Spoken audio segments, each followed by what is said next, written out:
ఆర్థిక మంత్రి గారు నిర్మలా సీతారామన్ గారు ప్రవేశపెట్టినటువంటి బడ్జెట్ ఏదైతే ఉందో చాలా దారుణమైనటువంటి బడ్జెట్.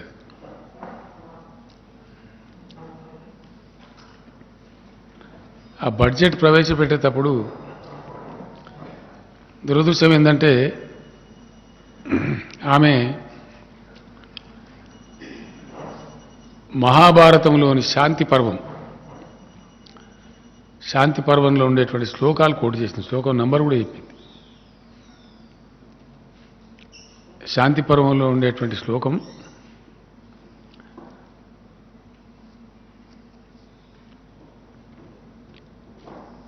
దాపయిత్వా కరం ధర్మ్యం రాష్ట్రం నిత్యం యథావిధి.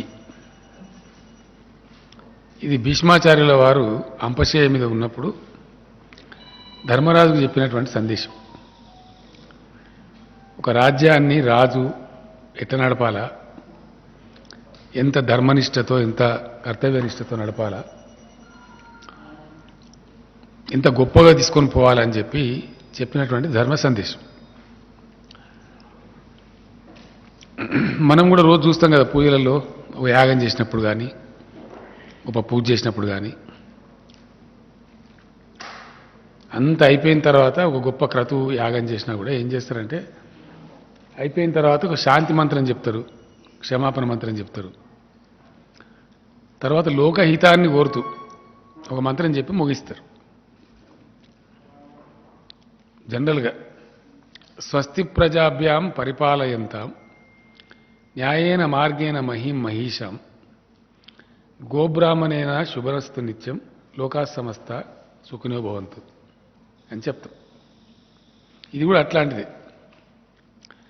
అంటే ప్రజలు అందరు బాగుండాలి, గోవులకు కూడా శుభం జరగాలి, పాడి పంటలు బాగుండాలి. న్యాయ మార్గంలో ఈ మహిషులు పరిపాలించాలి. న్యాయేన మార్గేన మహిం మహిషాం అంటే రాజులు ఈ భూమిని న్యాయ మార్గంలో ధర్మ మార్గంలో పరిపాలించాలి అని చెప్తారు. మంచిని ఆశించి అక్కడ జరిగినప్పుడు ఏం జరుగుతుంది, లోకంలోని సర్వులు కూడా లోకా సమస్త సుఖినో భవంతు, అందరూ కూడా సుఖంగా బతకాలి అని చెప్తారు. అయితే ఆమె చెప్పిందేమో శాంతి పర్వంలో శ్లోకం చెప్పింది ధర్మ మార్గానికి సంబంధించి, కానీ ప్రవచించిందేమో అధర్మం, అసత్యం. ఆమె ఆర్థిక శాఖ మంత్రి గారు ఆమె ఆత్మవంచన చేసుకుంటూ దేశ ప్రజలను కూడా ఘోరంగా వంచింది. చాలా ఘోరంగా, చాలా దారుణంగా. ఎందుకంటే బడ్జెట్లో అందరికీ గుండుసున్నా వాటి కల్లా డొల్లా ప్రచారం, గోల్మాల్ గోవిందం తప్ప ఎవ్వరికీ ఏం లేదు దాంట్లో. పేద ప్రజలకైతే గుండుసున్నా. సరే వాళ్ళు చెప్తారు, వాళ్ళు ఇష్టమైన లెక్క, వాస్తవ లెక్కలు వేరే ఉన్నాయి. ఎస్సీలు 20 కోట్లు, ఎస్టీలు 10 కోట్లున్నారని చెప్తున్నారు వాళ్ళు చెప్పే లెక్కలు. 30 కోట్ల జనాభా అంటారు. యాక్చువల్ చాలా పెరిగిపోయింది. అంటే 15% ఏసీఎన్ లెక్క పెట్టి చెప్పే పాపులేషన్ అది. But it has gone up like anything. దగ్గర 19-20% పోయినట్టుంది ఎస్టీలది. ఎస్టీలది కూడా పెరిగింది, ఎస్టీలది పెరిగింది, అది పెరిగింది. నాకుండే నాలెడ్జ్ ప్రకారం కనీసం 38-40 కోట్లు ఉంటారు. 38-40 కోట్లుండే ఎస్సీ ఎస్టీలకు కలిపి వాళ్ళ సంక్షేమానికి భారత ప్రభుత్వం పెట్టిన బడ్జెట్ 12,800 కోట్లు.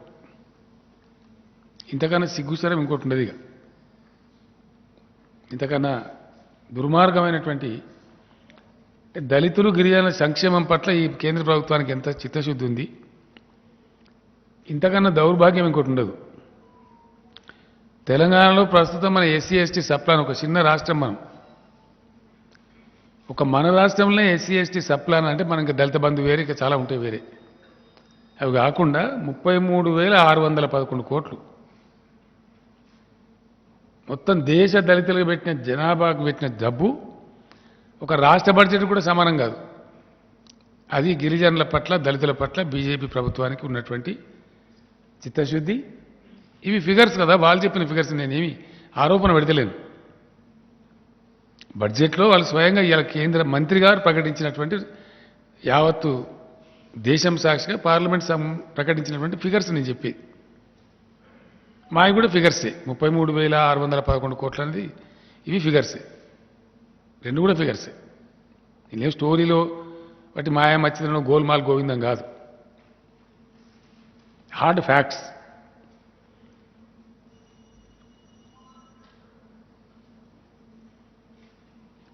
అన్ని తగ్గించండి. ఇంత పెద్ద ఉద్యమాలు జరిగింది దేశంలో, రైతుల ఉద్యమం. వాళ్ళని ఎన్నో రకాల ఇబ్బందులు పెట్టి చలికి ఎండకు దాదాపు 750 మంది రైతులు చచ్చిపోయారు. ప్రధానమంత్రి వాళ్ళకి క్షమాపణ చెప్పిండు కానీ ఇలా బడ్జెట్లో వాళ్ళ పేరు కూడా ప్రస్తావించలేదు. చట్టాలు నాలుక గరుచుకొని చెంపలేసుకొని క్షమాపణ చెప్పిండు ప్రధానమంత్రి. దేశం సాక్షిగానే క్షమాపణ చెప్పిండు కదా ఆయన. కానీ ఆ ప్రస్తావన లేదు. వ్యవసాయ రంగం కోసం పెట్టేటువంటి ఉద్దీపనలు లేవు, ఏం లేదంత వాటిది గుండు సున్నా. ఇంకా ప్రమాద గంట కొట్టింది. మళ్ళా ఏం చేసిండ్రు అంటే యూరియా మీద సబ్సిడీని 12,708 కోట్లు తగ్గించిండ్రు. 12,708 crores యూరియా మీద సబ్సిడీ తగ్గించిండ్రు. ఇతర ఎరువుల మీద 22,192 కోట్లు, 34,900 కోట్లు, అంటే ఆల్మోస్ట్ 35,000 కోట్లు ఎరువుల మీద సబ్సిడీని తగ్గించిండ్రు. నరేంద్ర మోడీ ప్రభుత్వం రైతులకు ఇచ్చిన బహుమతి ఇది, అంతే కదా. ఇవి కూడా ఫిగర్సే, నా స్టోరీ కాదు ఇది, వాస్తవాలు, కఠోరమైనటువంటి వాస్తవాలు, బడ్జెట్ ఫిగర్స్ ఇవి.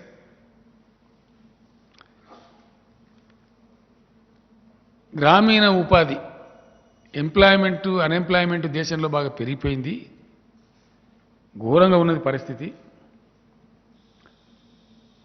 నేషనల్ యావరేజ్ అనేక రాష్ట్రాల కన్నా చాలా సిగ్గుచేటుగా ఉంది అని రోజు పేపర్లు, మేధావులు, ఎకానమిస్ట్స్ అంతా ఘోషిస్తున్నారు. కరోనాతో దేశం పట్టి పీడించబడుతున్నది, ప్రజలు ఉపాధులు కోల్పోతున్నారు, చాలా దయనీయమైన పరిస్థితి ఉంది. ఈ సందర్భంలో గ్రామీణ ఉపాధి హామీ పథకానికి కూడా 25,000 కోట్ల కోత పెట్టిండ్రు. 98,000 కోట్లు ఉంటే దాన్ని 73,000 కుదించారు. ఇది ఏ రకమైనటువంటి తెలివితేటలు అన్నట్టు. గ్రామీణ ప్రాంతాల్లో ఉండే పేదల పట్ల, కూలి చేసుకుని బతికే ప్రజల పట్ల, సామాన్య ప్రజల పట్ల నరేంద్ర మోదీ యొక్క ప్రభుత్వం యొక్క చిత్తశుద్ధికి ఇది నిదర్శనం. దారుణమైన విషయం ఇది. వ్యవసాయాన్ని తగ్గిస్తావు, ఎరువులకు తగ్గిస్తావు, నరేగాకు తగ్గిస్తావు, ఎరువుల మీద ధరలు పెంచుతావు, ఎస్సీ ఎస్టీలకు 40 కోట్ల జనాభా ఉంటే 12,800 కోట్లు పెడతావు. అంటే దళితులకా, గిరిజనులకా, మైనారిటీలకా, రైతులకా, ఎవరి కోసం ఉన్నట్టు ప్రభుత్వం నాకు అర్థం కాదు. అంటే చాలా ఘోరమైనటువంటి పరిస్థితులలో పోవడమే కాకుండా మళ్ళీ ఇంకోటి పెట్టిన కొండియాల. వీళ్ళకు మెంటల్ కేసు పట్టుకున్నది పవర్ రిఫార్మ్స్ అని. అసలు ఈ ప్రభుత్వానికి మెదడు లేదు, ఇప్పుడున్న కేంద్ర ప్రభుత్వానికి.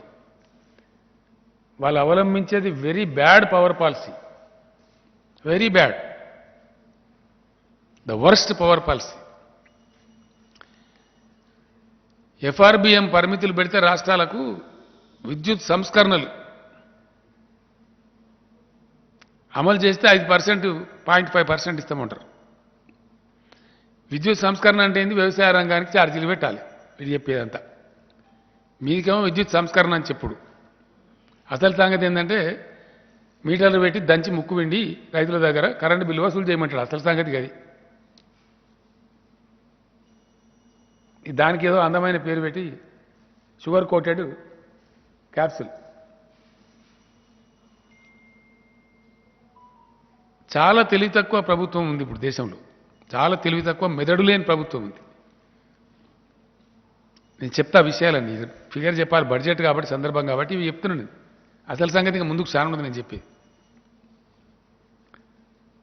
చాలా ఘోరమైనటువంటి పద్ధతిలో ఈ దేశాన్ని నాశనం చేస్తూ ఉన్నది ప్రభుత్వం. ఎందుకు చెప్పాల్సి వస్తుంది ఈ మాట అంటే, కాంగ్రెస్ పార్టీ చాలా దారుణంగా విఫలమైంది గతంలో. వాళ్ళు ఏం చేయలేకపోయింది, గొప్పగా చేసిన పాపం ఏదో స్వతంత్రం వచ్చిన కొత్తలో కొత్త ఏదో చేసుకొచ్చాను కానీ గొప్పగా చేయలే. చేయకపోతే ఈ సిపాయి వచ్చిండి నరేంద్ర మోడీ, గుజరాత్లో ఏందో పెద్ద పొడి చేసినట్టు 4 బొమ్మలు దొంగ సోషల్ మీడియాలా, ఓ దొంగ సోషల్ మీడియా ఒకటి పెట్టిరు ఇక్కడ. పూర్తి అధర్మమైనటువంటి పచ్చి అబద్ధాలు చెప్పేటువంటి, ఒకే అబద్ధాన్ని 1000 సార్లు చెప్పేటువంటి, ఇతరులను కించపరిచేటువంటి ఒక దిక్కుమాలినటువంటి దరిద్రం కూడా సోషల్ మీడియా ఉంది. అట్లాంటి దొంగ ప్రచారాలతోని గుజరాత్ మోడల్, ఓ తలా తోకలేనటువంటి పేదలను పూర్తి హీనంగా చూసేటువంటి దిక్కుమాలిన మోడల్ అది. ఎందుకు పనికొచ్చే మోడల్ కాదు అది. ఊపర్ పరేష్ షేర్వాని అందరు పరేషాని మోడల్ గుజరాత్ మోడల్ అంటే. పైన పటారం లోన లోటారం అన్నీ ఉన్నాయి. అవన్నీ ఫిగర్స్ నేను చెప్పేది కూడా, ఊరికి ఆరోపణ చెప్తలేదు. ఆ గుజరాత్ మోడల్ ఏదో పెడతాము అంటే ఈయనేదో పొడుతాడు ఉద్ధరిస్తాడు అని చెప్పి నమ్మి ప్రజలు పాపం కొంత ఓటేసారు. ఇప్పుడు 8 ఏళ్ళు గడిచిపోయింది, ఈయన బండారం బయటపడ్డది. ఇవాళ ప్రవేశపెట్టిన బడ్జెట్ 8th ఇయర్ బడ్జెట్, 8వ సంవత్సరం. అంటే నరేంద్ర మోడీ గారికి ఆయన బృందానికి బీజేపీ పార్టీకి ఉన్న తెలివేందో, దేశం యొక్క అభ్యుదయం కోసం వీళ్ళ పందా ఏందో స్పష్టంగా బయటపడిపోయింది. వీళ్ళకి మ్యాండేట్ వచ్చింది 10 ఏళ్ళకి కదా, 5 ఏళ్ళకి ఒకసారి 5 ఏళ్ళకి ఒకసారి. 10 ఏళ్ళలో ఇది 8వ సంవత్సరం బడ్జెట్. ఇంకేం పడింది, 80% టైం బాయ్. 80% టైం గడిపినటువంటి నరేంద్ర మోడీ ప్రభుత్వం ఇవాళ పెట్టినటువంటి బడ్జెట్ ఇగో ఇంత దిక్కుమాలినతనంగా ఉంది, ఇంత దరిద్రంగా.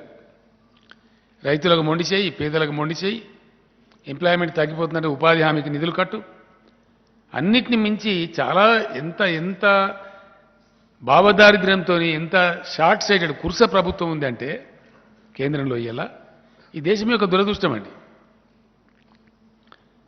కరోనా వచ్చి దేశం అల్లకల్లోలమై అతలకుతలమైంది. సరే, ఈ ప్రభుత్వం చాలా దుర్మార్గంగా వ్యవహారం చేసింది, చాలా దరిద్రం కొట్టి వ్యవహారం చేసింది. పవిత్రమైన గంగానదిలో శవాలు తేలేటట్టు చేసింది. ఎప్పుడు తేలలే గంగానదిలో శవాలు. అంత దరిద్రం కొట్టి ప్రభుత్వం.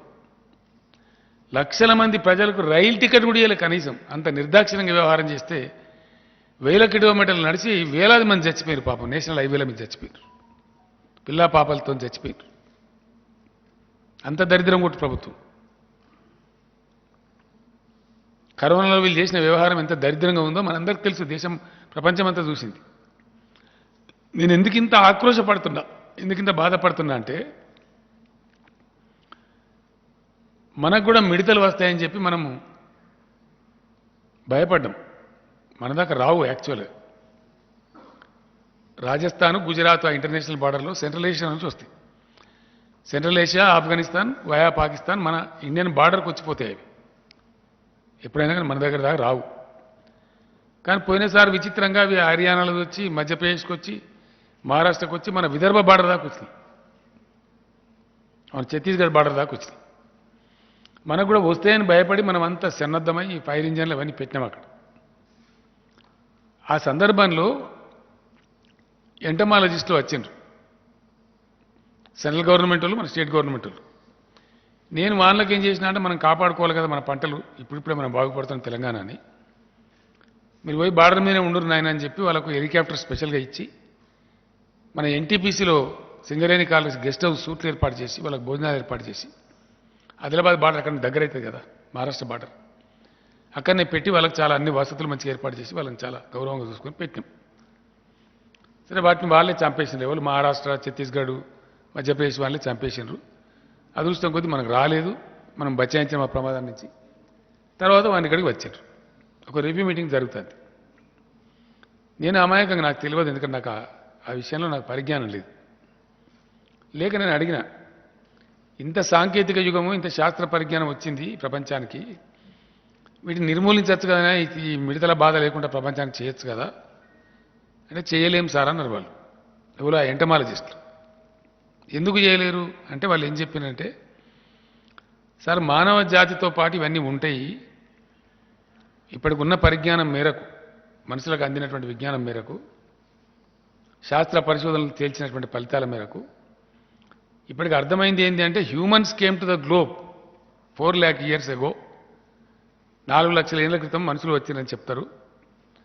కానీ ఈ కరోనా లాంటి, మిడతల్ లాంటి, ఇంకా అనేక స్వైన్ ఫ్లూ లాంటి అనేక వైరస్లు, లక్షలాది వైరస్లు 8 లక్షల సంవత్సరాల ముందే వచ్చినాయి సార్. మనుషుల కంటే 4 లక్షల సంవత్సరాల ముందు వచ్చినాయి. వచ్చేవి నిక్షిప్తమై ఉన్నాయి. వాటికి ఎప్పుడెప్పుడైతే వ్యతిరేకమైనటువంటి పరిస్థితులు వస్తాయో అవి విజృంభిస్తాయి, మనుషుల్ని బాధ పెడతాయి, చంపేస్తాయి అని చెప్పిండు ఆయన. మరి ఏం చేయాలని అడిగినాడు. నువ్వేదో నేను ఒక్క మిడతల గురించి అడిగితే నన్ను భయపెట్టివి ఏమైనా నాకు అర్థం కాదు. లక్షలాది వైరస్లు ఉన్నాయంటే, ఇప్పుడు కరోనా లాంటి ఇంకెన్నో లక్షలు ఉన్నాయట, అవి కూడా వస్తాయని చెప్పిండు ఆయన. మరి ఎట్లా అని నేను అడిగితే ఆయన ఏం చెప్పినంటే, ఏం లేదు సార్, తెలివికల ప్రభుత్వాలు, తెలివికల సమాజాలు ఉన్న కాడ హెల్త్ ఇన్ఫ్రాస్ట్రక్చర్ను బాగా పటిష్టం చేసుకుంటారు, చాలా చక్కగా తక్కువ నష్టాలతో బయటపడతారు. అంటే వైరస్ వచ్చుడు ఎట్లా వస్తాయి, ఇది ఆ వైరస్, కానీ తక్కువ నష్టాలతో బయటపడతారు. మరి ఏంటి అంటే, మీరు కూడా మీ రాష్ట్ర ప్రభుత్వం కూడా మీరు మంచిగానే చేసుకుంటున్నారు, కానీ హెల్త్ ఇన్ఫ్రాస్ట్రక్చర్ బాగా బలోపేతం చేసుకోవాలి సార్ అని చెప్పారు. దాన్ని అనుసరించుకొని తెలంగాణలో చాలా ఎక్స్ట్రా బడ్జెట్ పెట్టి 10,000 కోట్లు సపరేట్గా పెట్టి TIMS, Telangana institute of medical science అనే సంస్థ ఏర్పాటు చేసి దాని కింద ఇప్పుడు హైదరాబాద్లో 4 పెద్ద హాస్పిటల్ ఇస్తున్నాం. ఒకటి అల్వాలలో, ఒకటి ఎల్బీ నగర్లో, ఒకటి చెస్ట్ హాస్పిటల్లో, ఒకటి వరంగల్లో, ఒకటి మన నిమ్స్లో, ఆల్రెడీ గచ్చిబౌలిలో ఏర్పడేసిన టిమ్స్, ఇవన్నీ కలిపి ఒక 6 హాస్పిటళ్ళు సుమారు 11-12 వేల కోట్లతోని మల్టీ స్పెషాలిటీ చాలా అధునాతనమైనటువంటి హాస్పిటల్ తెస్తున్నాం. రాష్ట్రంలో ఉన్న బెడ్స్ అన్నింటినీ కూడా గవర్నమెంట్లో ఉన్నటువంటి వాటిని అన్నిటికన్నా ఆక్సిజన్ బెడ్స్ చేస్తున్నాం. వెంటిలేటర్లు సరిపడా పెట్టుకున్నాం. ఆక్సిజన్ ప్రొడక్షన్ కూడా గతంలో బాధలు పడ్డాం కాబట్టి మన రాష్ట్రానికి అత్యవసరం పడితే ఎంత కావాలి అంటే ఒక 550 టన్నులు కావాలంటే చెప్పినాం. మంత్రి గారు అదే పనిలో ఉన్నారు. దగ్గర 380 టన్నులు అయితే వచ్చింది, ఇంకో 200 టన్నులు పెంచుతున్నారు. అంటే సన్నద్ధమవుతున్నాం. ఒకవేళ భవిష్యత్తులో అనుకోని వైరస్ ఇట్లా వచ్చినా అర్జెంటుగా మనం రంగంలోకి దూకి ప్రజలను కాపాడుకోవాలి కాబట్టి మినిమం ఇన్ఫ్రాస్ట్రక్చర్ను మ్యాక్సిమం చేసుకోవాలని చెప్పి ప్రయత్నం చేసి పెంచుకుంటున్నాం. ఇది ప్రపంచవ్యాప్తంగా అన్ని దేశాలు పెంచుకుంటున్నాయి. దురదృష్టం ఏంటంటే, ధర్మ మార్గంలో నడవాలని శాంతి పర్వంలోని శ్లోకం చెప్పినటువంటి మన భారత ఆర్థిక మంత్రి కరోనా మీద హెల్త్ డిపార్ట్మెంట్కి ₹1 పెంచలే, హెల్త్ బడ్జెటే పెంచలే. ఆరోగ్య రంగం మీద ఎంత శ్రద్ధ ఉండాలా? కరోనా లాంటి మహమ్మారి పీడించిన తర్వాత we need to develop our health infrastructure very immensely. We were expecting Government of India to come forward with a great initiative of increasing the health budget, but most unfortunately paisa venchaleక కొద్దిగా తగ్గించారు, రూపాయి కూడా వెంచలే.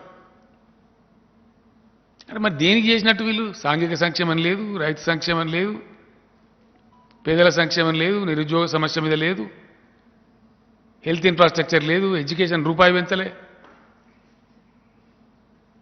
మరి యాడికి పోతుంది అన్నట్టు ఈ సంపద? ఏం జరుగుతుంది అన్నట్టు? గోల్మాల్ గోవిందం.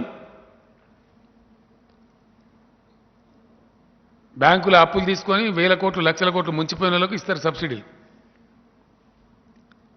రిఫార్మ్ పేరు మీద, కరెంటు సంస్కరణల పేరు మీద కరెంటు షావుకారుల జేబులు నింపే ప్రయత్నం. భారతీయ జనతా పార్టీ పరిపాలన అంటే దేశాన్ని అమ్ముడు, నమ్మి ఓట్లేసిన ప్రజలకు అమ్ముడు,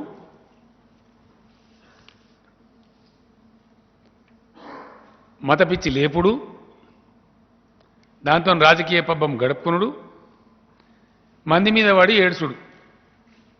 భారతీయ జనతా పార్టీ ఇది కనబడుతుంది. ప్రజలకు మత పిచ్చి లేవాలి, తద్వారా 4 ఓట్లు కొల్లగొట్టుకోవాలి. పక్కా వాళ్ళే చెప్తారు కదా, సిగ్గు లేకుండా మా మతతత్వ పార్టీ మాదని. మత పిచ్చి లేపాలి, మంది మీద వాడు ఏడవాలి, దేశ ఆస్తులన్నీ అమ్మాలి, దానికో డ్రామా కొట్టి ఏదో తమాషా చెప్పి భారత శ్లోకం భగవద్గీత శ్లోకం అని మందిని గోల్మాలు తింపాలి. ఇది గోల్మాల్ గోవిందం. It is a fact. అన్ని పచ్చి అబద్ధాలు. ఇంకా తమాష ఏంటంటే గ్లోబల్ హంగర్ ఇండెక్స్ నేను గతంలో కూడా చెప్పిన, ప్రపంచంలో ఉన్న ఆకలి బాధ మీద హంగర్ ఇండెక్స్ అని ప్రకటిస్తారు. ఎవ్రీ ఇయర్ ప్రకటిస్తారు. దానిలో చాలా సిగ్గుచేటైనటువంటి స్థానంలో నేపాల్ కంటే, బంగ్లాదేశ్ కంటే, పాకిస్తాన్ కంటే అధ్వానమైన స్థితిలో ఇండియా ఉంది. 116 దేశాలు సర్వే చేస్తే మన స్థానం 101. మనకన్నా 15 దేశాలే దరిద్రం కొట్టి ఉన్నాయి. మన సంఖ్య 101. అది మన ర్యాంకు, మన తెలివి, మన ఘనత వహించిన మోడీ గారి ప్రభుత్వం సాధించినటువంటి ఘనత. దానికి డబ్బా కొట్టుకున్నాడు, సిగ్గు కూడా లేకుండా. ఇతరుల మీద పడి ఏడుచుడు, ఇతరులను నిందించుడు ఇష్టం వచ్చిన పద్ధతిలో. వీళ్ళు ఏం చేసిండ్రు? ఆహార సబ్సిడీ కూడా తగ్గించారు. చాలా బాధాకరం. చాలా ఉదక గ్లోబల్ ఇండెక్స్ ఏమో దిక్కుమాలినతనంగా ఉంది దేశము. దేశం యొక్క ర్యాంకు 116లో 101 అని ఘోషిస్తుంటే ప్రపంచం అంతా 65,000 కోట్లు ఆహార సబ్సిడీ కూడా తగ్గించారు. 2,10,900 అంటే 2,11,000 కోట్లు ఉంటే 1,45,000 కోట్లు చేశారు. మరి ఎవరిని ఉద్ధరిస్తారన్నట్టు వీళ్ళు? ఇంత రైతులు సమ్మె చేసి ఇంత గడబడి జరిగి ప్రధానమంత్రి స్వయంగా రైతులకు క్షమాపణ చెప్పి సందర్భం మనం చూసినాం. దేశంలో ఎంఎస్పీ ప్రస్తావన లేదు, బడ్జెట్లో ఎంఎస్పీ బిల్లు ప్రస్తావన లేదు, కరెంటు సంస్కరణల పేరు మీద రైతులకు మీటర్లు పెట్టము అని చెప్పలేదు. మరి ఎవరిని ఉద్ధరించినట్టు, ఎవరికి కిరీటం పెట్టినట్టు ఈ బడ్జెట్లో? వ్యవసాయానికి పెంచలే, విద్యకు పెంచలే, ఆరోగ్యానికి పెంచలే, సంక్షేమానికి పెంచలే, దళితులకు పెంచలే, గిరిజనులకు పెంచలే, రైతులకు మరి ఎవరికి పెంచినట్టు? రేకు డబ్బాల రాళ్ళేసి చూపినట్టు లోడలోడలోడ ఒరుడు తప్ప ఎవరికి జరిగినట్టు, ఎవరికి మేలు జరిగినట్టు, ఎవరికి సంక్షేమాన్ని కోరినట్టు? ఇక మైనార్టీలకైతే వీళ్ళు పెట్టరు కదా. వాళ్ళ జాతకం ఎక్కువ, వాళ్ళ అది దాని పేరు ఏమంటారు, అది గోత్రమే కుదరదా. పొద్దున్న లేతే మతపిచ్చి లేపి మందిని తిట్టుడే తప్ప లేదు కదా. చాలా దరిద్రంగా పచ్చి అబద్ధాలు మాట్లాడడం. దేశాన్ని అమ్ముతున్నారంటే ఇప్పుడు ఎయిర్ ఇండియాని అమ్మిరి అయిపోయి దేశం చూస్తుండగా ఇలా సిగ్గు లేకుండా నిస్సిగ్గుగా అద్భుతమైన సంస్థ అండి ఎల్ఐసి. ఇలా బడ్జెట్లో చెప్పిన దాన్ని అమ్మేస్తామని. We are selling LIC. ఎల్ఐసిని ఎందుకు అమ్ముతున్నారు మోడీ గారిని నేను అడుగుతున్నా? దేనికోసం అమ్ముతున్నారండి? నష్టం వస్తే అమ్మాల, మంచి లాభంలో ఉంది, అంతర్జాతీయ స్థాయిలో అద్భుతమైన పేరు ప్రతిష్టలని. దాన్ని ఎందుకు why the government of India is selling LIC? मेरा दिमाग बहुत छोटा है, मुझे समझ में नहीं आ रहा. I am sorry, my heart is bleeding. Why the government of India is selling of LIC? ఎవరి ప్రయోజనాలు ఆశించి అమ్ముతున్నారు మీరు? అంతర్జాతీయంగా ఉండేటువంటి అమెరికాలో ఉన్నటువంటి అతిపెద్ద బీమా కంపెనీలకు మీరు బ్రోకర్లుగా వ్యవహరిస్తున్నారా? వాళ్ళకి లాభం చేస్తారా? ఎస్, నేను ఆరోపిస్తున్నా తప్పకుండా. ఏం దందా ఇది నాకు అర్థం కాదు. ఎవరు మోసం చేస్తున్నారు మీరు? ఇంత ఆత్మవంచన మీరు చేసుకొని ప్రజలను వంచి అన్ని అబద్ధాలు చెప్పి గోల్మాల్ చేసి ఇదేం అన్యాయం అండి? ఇంత దారుణంగా ఉంటుందా? ఒక్కటన్నా ఒక మాట మీద ఉన్నారండి? By 2022 doubling the income of farmers అయిందా? రైతుల ఆదాయాన్ని రెట్టింపు చేస్తామని హామీ ఇచ్చిన మీరు అయిందా? రైతుల పెట్టుబడి రెట్టింపు చేస్తారు. ఎరువుల ధరలు పెంచి, డీజిల్ ధరలు పెంచి, దున్నుకానికి పైసలు పెంచి, వారి కోతల యంత్రాలు పెంచి, అన్ని పెంచి నాశనం చేసి పెట్టుబడి రెట్టింపు చేసింది తప్ప రైతుల ఆదాయం రెట్టింపు చేయలే. మీరు రెట్టింపు చేస్తే రైతులు ఏమైనా పిచ్చోళ్ళ? एक साल तक क्यों आंदोलन करता रहे भारत के किसान? ठंड में, धूप में, बारिश में एक साल तक क्यों आंदोलन कर रहे थे?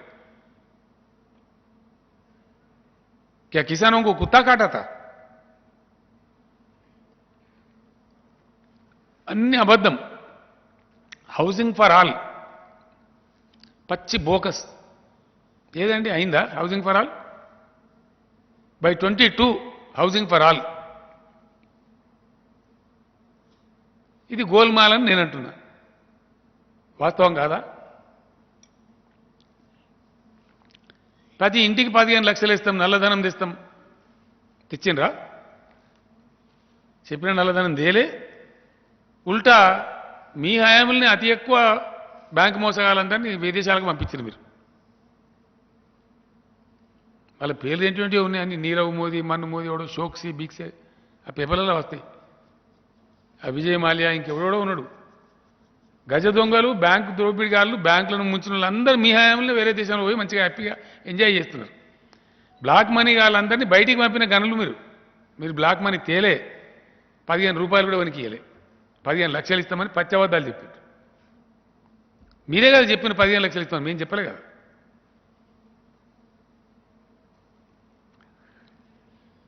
అన్ని బోగస్ అండి. దేశంలో నిరుద్యోగ సమస్య పెరుగుతుంది. 15 లక్షల ఉద్యోగాలు ఖాళీ ఉన్నాయి ఇప్పుడు దేశంలో. 15 లక్షలు. మా లెక్క కాదండి, గవర్నమెంట్ ఆఫ్ ఇండియా లెక్కనే. 15 లక్షల ఉద్యోగాలు ఖాళీ ఉంటే మేము తెలంగాణలో ధర్నా చేస్తాం. తెలంగాణలో మొఖానికి కంటే ధర్నా చేస్తాడు. ఇప్పుడు చేస్తాం ధర్నా. ఇక ఎంత ఎంత అధ్వానం మంది మీద వాడు ఏడుస్తున్నట్టు నేను చెప్పేది ఇదే. చాలా దారుణమైనటువంటి పద్ధతిలో పచ్చి అబద్ధాలు ఈ దేశానికి చెప్తున్నారు. ఈ దేశాన్ని మోసం చేస్తున్నారు.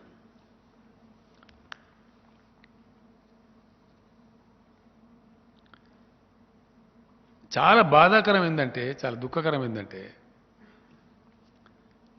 ఇప్పుడున్న ఈ కేంద్ర ప్రభుత్వానికి, ఈ పార్టీకి, ఆ బీజేపీ పార్టీకి సిగ్గుశరం కూడా లేదండి. కనీసం సిగ్గుశరం ఉంటుంది. కనీసం ఇవ్వాలని ఏమైనా అనుకుంటారేమో. చిచి, చాలా దరిద్రం, చాలా దరిద్రం చాలా విషయాలలో. ఈ భారత సమాజం అనుకున్నట్టు పురోగమించాలంటే ఈ దరిద్రం కొట్టు పార్టీని కూకటి వేలతో పీకి బెంగాళాఖాతంలో పారేయాలి. ఎస్, చేస్తాం, తప్పకుండా పని చేస్తాం, 100% చేస్తాం. బాగా పొగరు కూడా నెత్తికెక్కింది వీళ్ళకు. ఎవరి మీద పడితే వాళ్ళ మీద, ఎటు పడితే అంటే మాట్లాడు, కండు నెత్తికొచ్చి బాగా అడవులు జమాబందీ చేస్తున్నారు. తప్పకుండా కూకటి వేలతో పెకిలించి పారేస్తాం. ఎస్, ఏం అవసరమో దేశంలో చేస్తాం. ఈ దేశం నిద్రాన్నమై లేదు. దేశంలో శక్తి లేక శాతగాకే లేరు. ఇక్కడ ఉద్యమిస్తాం కదా అవసరం అనుకుంటే. ఏం చేయాలో చేస్తాం కదా. నోరు మూసుకొని పడి ఉంటామా? మీ దుర్మార్గాలను పీకి అవతల వారేస్తాం. Yes, all said and done, that is democracy. చాలా చాలా బాధ కలుగుతుందండి. ఎంత కురుసబుద్ధున్న ప్రధానమంత్రి ఉండే దేశంలో అంటే చాలా very short sighted prime minister. నేను బాధతో చెప్తున్నా ఈ మాట. భారతదేశంలో పరిశ్రమలు పెరిగినాయి. వేల కోట్ల రూపాయలు, లక్షల కోట్ల రూపాయల పెట్టుబడులు వస్తున్నాయి. మంచి వచ్చేటను తెలివి గల రాష్ట్రాలన్న కాడ ఇంకా ఎక్కువ వస్తున్నాయి. సాఫ్ట్వేర్ ఇండస్ట్రీ పెరుగుతూ ఉంది, ఐటీ పెరుగుతూ ఉంది. మంచి పాలసీల కాడ అద్భుతమైన పెట్టుబడులు వస్తున్నాయి. ప్రపంచవ్యాప్తంగా ఏమైపోయిందంటే ఈ సంస్థల మధ్య, ఈ సంస్థలలో పనిచేసేటువంటి అత్యధిక పెట్టుబడిదారుల మధ్య గొడవలు జరుగుతాయి అప్పుడప్పుడు. కోర్టులలో పరిష్కారాలు కావాలంటే చాలా సమయం పడుతుంది. దానికి ఏం చెప్పింది ప్రపంచం మొత్తం, ఆధునిక ప్రపంచం అవలంబిస్తున్న పద్ధతి ఏంది? ఆల్టర్నేటివ్ డిస్ప్యూట్ రిజల్యూషన్ మెకానిజం అంటారు దాన్ని. కోర్టు బయట పంచాయతీలు తెంపుకున్నాడు.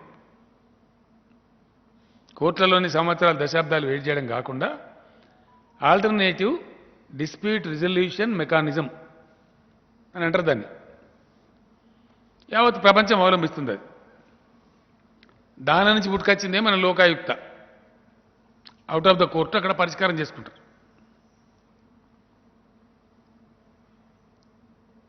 అందులో నుంచి పుట్టుకొచ్చేటియే ఆల్టర్నేటివ్ డిస్ప్యూట్ రిజల్యూషన్ మెకానిజంలో భాగంగా వచ్చేటువంటివి ఆర్బిట్రేషన్ సెంటర్స్. అవి మన దేశంలో లేవు. మన దేశంలో లేక మన సింగపూర్లో ఉంది, దుబాయ్లో ఉంది, ఈ మధ్య పెట్టినరు. మొదటి నుంచి లండన్లో ఉంది, జెనీవాలో ఉన్నట్టుంది బహుశా. సరే, యూఎస్లో వాళ్ళకొని పెట్టుకుని వాళ్ళకున్నాయి, మన ఇండియాలో లేదు. మనోళ్ళు కూడా పంచాయతీ తెంపుకుంటే అడవి తెంపుకుంటారు. నాకెవరో చెప్తే నేను మన సుప్రీంకోర్టు సిజేఐ గారు రమణ గారు ఇక్కడనే వారి జీవితం ప్రారంభించారు మన హైదరాబాద్లో. అనేక ఏళ్ళు న్యాయవాదిగా ప్రాక్టీస్ చేసిండ్రు. తర్వాత హైకోర్టు జడ్జి అయిన వారు, ఆ తర్వాత సుప్రీంకోర్టు జడ్జి అయినారు. ఈ మధ్య అఖిల భారత ఉన్నత న్యాయస్థానానికి ప్రధాన న్యాయమూర్తి అయినారు. నేను వారిని ప్రార్థించాను, హైదరాబాద్ మంచి అంతర్జాతీయ సిటీ కదా, మంచి కాస్మోపాలిటన్ కల్చర్ ఉంటుంది, మంచి వాతావరణం ఉంటుంది, ఇక్కడ పెట్టండి, మేము అన్ని విధాలు ఎంకరేజ్ చేస్తామని చెప్పారు. వారు దయదలిచి, ఎస్ నేను ఇక్కడ పెరిగిన వాడిని, నాకు కూడా ప్రేమ ఉంది, తప్పకుండా హైదరాబాద్కు అర్హత ఉంది అన్ని రకాలుగా, వారు ఉపన్యాసంలో చెప్పిన మీరందరూ అక్కడ అని, ఇక్కడ మరి మీకు ఖర్చు పెట్టాలి గవర్నమెంట్ అంటే పెడతామని చెప్పేసి హైదరాబాద్ యొక్క ప్రొఫైల్ పెంచాలని, హైదరాబాద్లో ఉండే ఐటీ స్థాయికి, ఇండస్ట్రీ స్థాయికి, మన టీఎస్ ఐపాస్ స్థాయికి, మనకు వచ్చే పెట్టుబడుల స్థాయికి హైదరాబాద్ యొక్క గౌరవాన్ని ఆకాశానికి ఎత్తి పెంచాలని చెప్పి, కొంత ఖర్చైనా మంచిది అని చెప్పి ఖర్చు భయపడకుండా మనం ముందుకు వచ్చాం. వారు దాన్ని సెటప్ అంతా దాన్ని మొత్తం ఇప్పుడు ఉన్నటువంటి అంతర్జాతీయ ఆర్బిట్రేషన్ సెంటర్ల యొక్క పనితీరు మంచిగా గమనించి వాడి స్థాయికి తగ్గకుండా ఉండేటట్టు ఇక్కడ పెట్టాలని చెప్పి పెట్టిండ్రు. ప్రారంభించినాం, సంస్థ ప్రారంభం కూడా అయింది. దానికి నెలకు ఒక కిరాయి ఇల్లు తీసుకున్నాం. ప్రస్తుతానికి ఇమీడియట్ స్టార్ట్ కావాలి కాబట్టి, కార్యకలాపాలు మొదలు కావాలి కాబట్టి తీసుకొని ఒక 15 కోట్లు పెట్టి దాన్ని అంతా మంచిగా చేసినాం. దానికంతా ఇన్ఫ్రాస్ట్రక్చర్ చేయాలి కదా అంతర్జాతీయ స్థాయిలో. 3 కోట్ల రూపాయలు ప్రతి సంవత్సరానికి ఇస్తామని కమిట్మెంట్ ఇచ్చినాం దాని నిర్వహణకు, రాష్ట్రం నుంచి గ్రాంట్ కింద. ఏడాదికి 1,60,00,000 రూపాయలు దానికి కిరాయి కడుతున్నాం. సరే, బాగా పెరుగుతుంది హైదరాబాద్లో, తప్పకుండా ఏ సంస్థ అయినా పెరుగుతుంది. మన హైదరాబాద్ ఎక్కువ చాలా మంచిది. దానికి ఒక మంచి ఎకరానికి 100 కోట్లు విలువ చేసే జాగా 300 కోట్ల రూపాయలు విలువైన స్థలం కేటాయించాం. 50 కోట్లతో బిల్డింగ్ కూడా కట్టబోతా ఉన్నాం. ఇప్పుడు 5వ తారీఖు నాడు ప్రధాన న్యాయమూర్తి గారు దానికి ఫౌండేషన్ స్టోన్ ఇస్తామన్నారు. వెల్కమ్ చెప్పినాం. ఇది దీని వ్యవహారం. ప్రధానమంత్రి గారు వాళ్ళ మీద ఒత్తిడి, అహ్మదాబాద్లో పెట్టాలి, హైదరాబాద్లో ఎందుకు, సాగు కొట్టిండ్రు. అని ఆల్రెడీ మాట ఇచ్చినామండి, చెప్పినాం, ప్రకటించడం అయిపోయిందని చెప్పి స్టార్ట్ చేశారు. హైదరాబాద్ ఇంటర్నేషనల్ ఆర్బిట్రేషన్ సెంటర్ వస్తే మా మోడీ గారికి నిద్ర పడతలేదు. ఆయన దేశానికి కాదు ప్రధానమంత్రి, గుజరాత్కే ప్రధానమంత్రి. సిగ్గుతో చెప్తున్నా నేను ఈ మాట, బాధతో చెప్తున్నా, చాలా బాధతో చెప్తాను, మనసు గాలి. దీనికి ఒక శిఖండిని పెడతామని ఇలా బడ్జెట్లో ప్రకటించారు. దీనికి పోటీకి ఒక శిఖండిని డైరెక్ట్ గుజరాత్ అంటే బయట పడితే సిగ్గు వద్దని చెప్పి దాని పేరు గిఫ్ట్ సిటీలో పెట్టి, గిఫ్ట్ సిటీ అట గుజరాత్ ఏంటది ఇన్ఫ్రాస్ట్రక్చర్ ఉంది, గిఫ్ట్ సిటీ. మీరు కొట్టుంటే ఎట్లా వస్తుంది, అది అహ్మదాబాద్లో ఉన్నది. నిర్మలా సీతారామన్ గారు, నేను అడుగుతున్నాను, హైదరాబాద్లో నువ్వు కూడా ఇన్నే బతికినవు, గడ నీళ్ళు తాగినవు, తెలుగువారి కోడలు అంటావు, నువ్వు ఆత్మద్రోహం చేసుకున్నావు కదా. ఇలా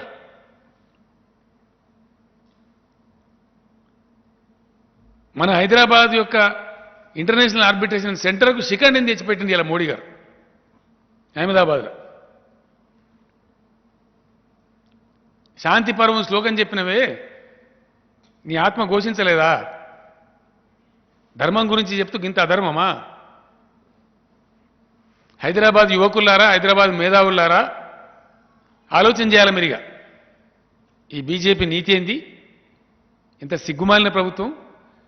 మిమ్మల్ని కూడా కోరుతున్నాను నేను, జర్నలిస్ట్ మిత్రులను, దయచేసి ఇది అన్యాయం కాదండి. కేంద్ర ప్రభుత్వం మ్యాగ్నానిమిటీ ఉంటే, ఆర్థిక శాఖ మంత్రికి మ్యాగ్నానిమిటీ ఉంటే హైదరాబాద్ సెంటర్ను పొగిడి ఉండాలి, తెలంగాణ ప్రభుత్వాన్ని అభినందించి ఉండాలి. మన దేశంలో ఇంతకుముందు లేకుండే తెలంగాణ ప్రభుత్వం మంచిగా ముందుకు వచ్చి వాళ్ళు ఇన్ని కోట్లు ఖర్చు పెట్టి ఇన్ని వసతులు చేసి ఆ ఇంటర్నేషనల్ ఆర్బిట్రేషన్ సెంటర్ పెట్టినరు. ఇక 100 కోట్లు హైదరాబాద్కి ఇస్తున్నాము, ఇంకోటి గుజరాత్లో కూడా పెడతామని చెప్తే గమ్మత్ ఉంటుండే. కానీ దీన్ని శిఖండిని పెడుతున్నాము అని చెప్తారు. ఇలా ఇంతకన్నా దిక్కుమని సిగ్గుచేటు ఇంకోటి ఉంటుందండి. దయచేసి హైదరాబాద్ మిత్రులుగా, హైదరాబాద్ జర్నలిస్టులుగా, తెలంగాణ బిడ్డలుగా మీరు కూడా ఆలోచించాలని నేను కోరుతా ఉన్నా. ఎంత బాధ కలుగుతుందండి. ఇది కేంద్ర ప్రభుత్వం వివరించే తీరు. ఇదేనా? ఇంత కురుస ప్రధానమంత్రి ఈ దేశానికి ఇంత షార్ట్ సైటెడ్నెస్సా? ఇదా పద్ధతి? చాలా చాలా బాధపడుతున్నాం, చాలా సిగ్గుపడుతున్నాం. ఇటువంటి నీచమైనటువంటి, సంకుచితమైనటువంటి, కురుసబుద్ధులున్నటువంటి కేంద్రాన్ని కలిగి ఉన్నందుకు చాలా బాధపడుతున్నాం. పెద్ద జోక్ అండి. ఇంకోటి ఇలా బడ్జెట్ల నదుల అనుసంధానం, it's big joke of the millennium.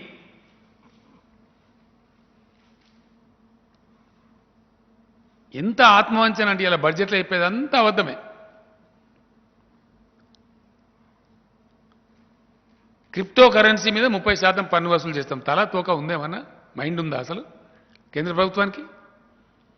Crypto currency మీరు ఒప్పుకున్నారా? అఫీషియల్ ఈ దేశంలో?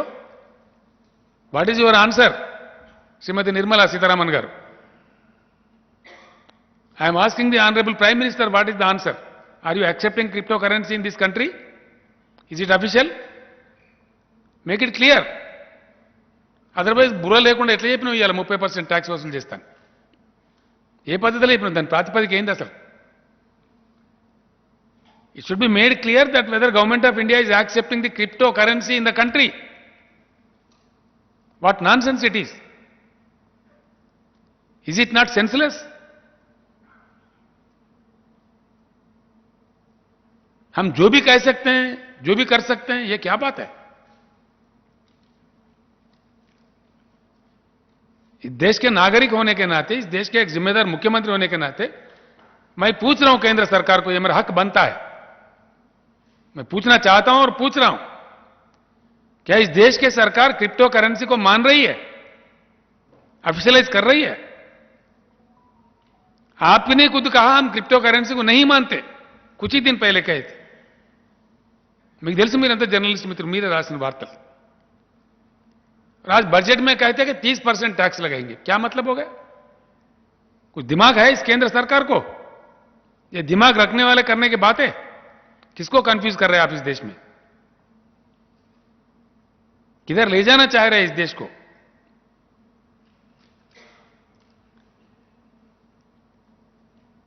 నదుల అనుసంధానం సిగ్గుచేటు. ప్రభుత్వం సిగ్గుపడాల. గోదావరి కృష్ణ అనుసంధానం ఏం బొంద చేస్తా? ఎట్లా చేస్తావా? నాకు అర్థం కాదు. ఏం పద్ధతి? నీ ప్రాతిపదిక ఏంది?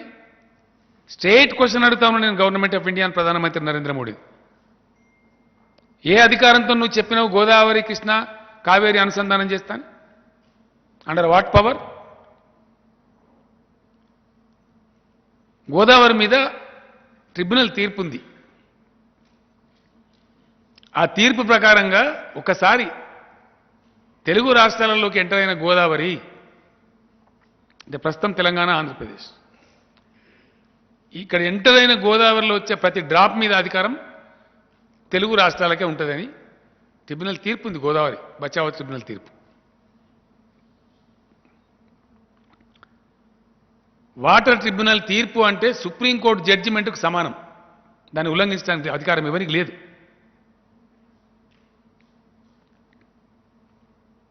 నువ్వు మా నీళ్లను మాకు అడగకుండా సుప్రీంకోర్టు జడ్జిమెంట్కు సమానమైనటువంటి ట్రిబ్యునల్ తీర్పు ద్వారా గోదావరిలో ఉన్న జలాలన్నీ తెలుగు రాష్ట్రాలకు సంక్రమించిన తర్వాత నువ్వు వంచబోయి కావేరీ నదిలో ఎట్లా కలుపుతావు? ఏ అధికారంతో కలుపుతావు? ఏ చట్టం ప్రకారం కలుపుతావు? ఇది జోక్ కాదా? ఇది సెన్స్లెస్ కాదా? తెలివి తక్కువ కాదా? రెండవది, ఎట్లా కలపాలంటే నదిలో ఉంటే ఇయ్యాలి, నిజమే, కరువున కాడ ఇయ్యాల్సిందే. మిగులు జలాలు ఉంటాయి కదా, ఇయ్యాలి. బేసిన అవసరాలు తీరినాక ఇయ్యాలి కదా. ఒకవేళ నిజమే అనుకుందాం, గోదావరిలో నీళ్ళు ఉన్నాయనుకుందాం దబ్బ నువ్వు అన్నట్టు ఉంటే మరి తెలంగాణ పంపించిన ప్రతిపాదనలు ముడి కింద పెట్టుకుని ఎందుకు కూర్చున్నావు? ఎందుకు పర్మిషన్లు ఇస్తలేవు? State question. ఇది ఏమో లాజిక్ ఉందా? తెలంగాణ నుంచి వచ్చిన ప్రతిపాదనలు నేను స్వయంగా పోయి చెప్పొచ్చిన, నేను లెటర్ ఇచ్చిన, 5 నెలలు అవుతున్నది, క్లియరెన్స్ ఏమైంది? మాకు నీళ్ళు ఉండనే ఉండి మరి ఏం బాధ ఉన్నది నీకు? అంటే ఏమనుకోవాలి? దేశాన్ని ఇంత గోల్మాలా మీరు దింపేది? అన్ని ఇచ్చినాం, ఎవ్రీథింగ్, డిపిఆర్లు, పీపీఆర్లు, ఎన్విరాన్మెంటల్ క్లియరెన్స్, వాని బొందా వాని బోకే, ఏమేమి కావాలో అవన్నీ ఇచ్చినాం. ఇవాళ పెట్టుకొని పంటడాట కావేరి గలుపుతాడు ఈ మొగోడు. ఇంత మోసమా? ఎవరిని గోల్ చేయడానికి, ఎవరిని మోసం చేయడానికి? మరి మా ఇష్టం ఉన్న అబద్ధాలు చెప్తాం, మా ఇష్టం ఉన్నది ఏ పడితే నోట్లకి ఏదో వస్తే చెప్తాం, ఎవరిని పడితే ఏది పడితే దిగుతాం.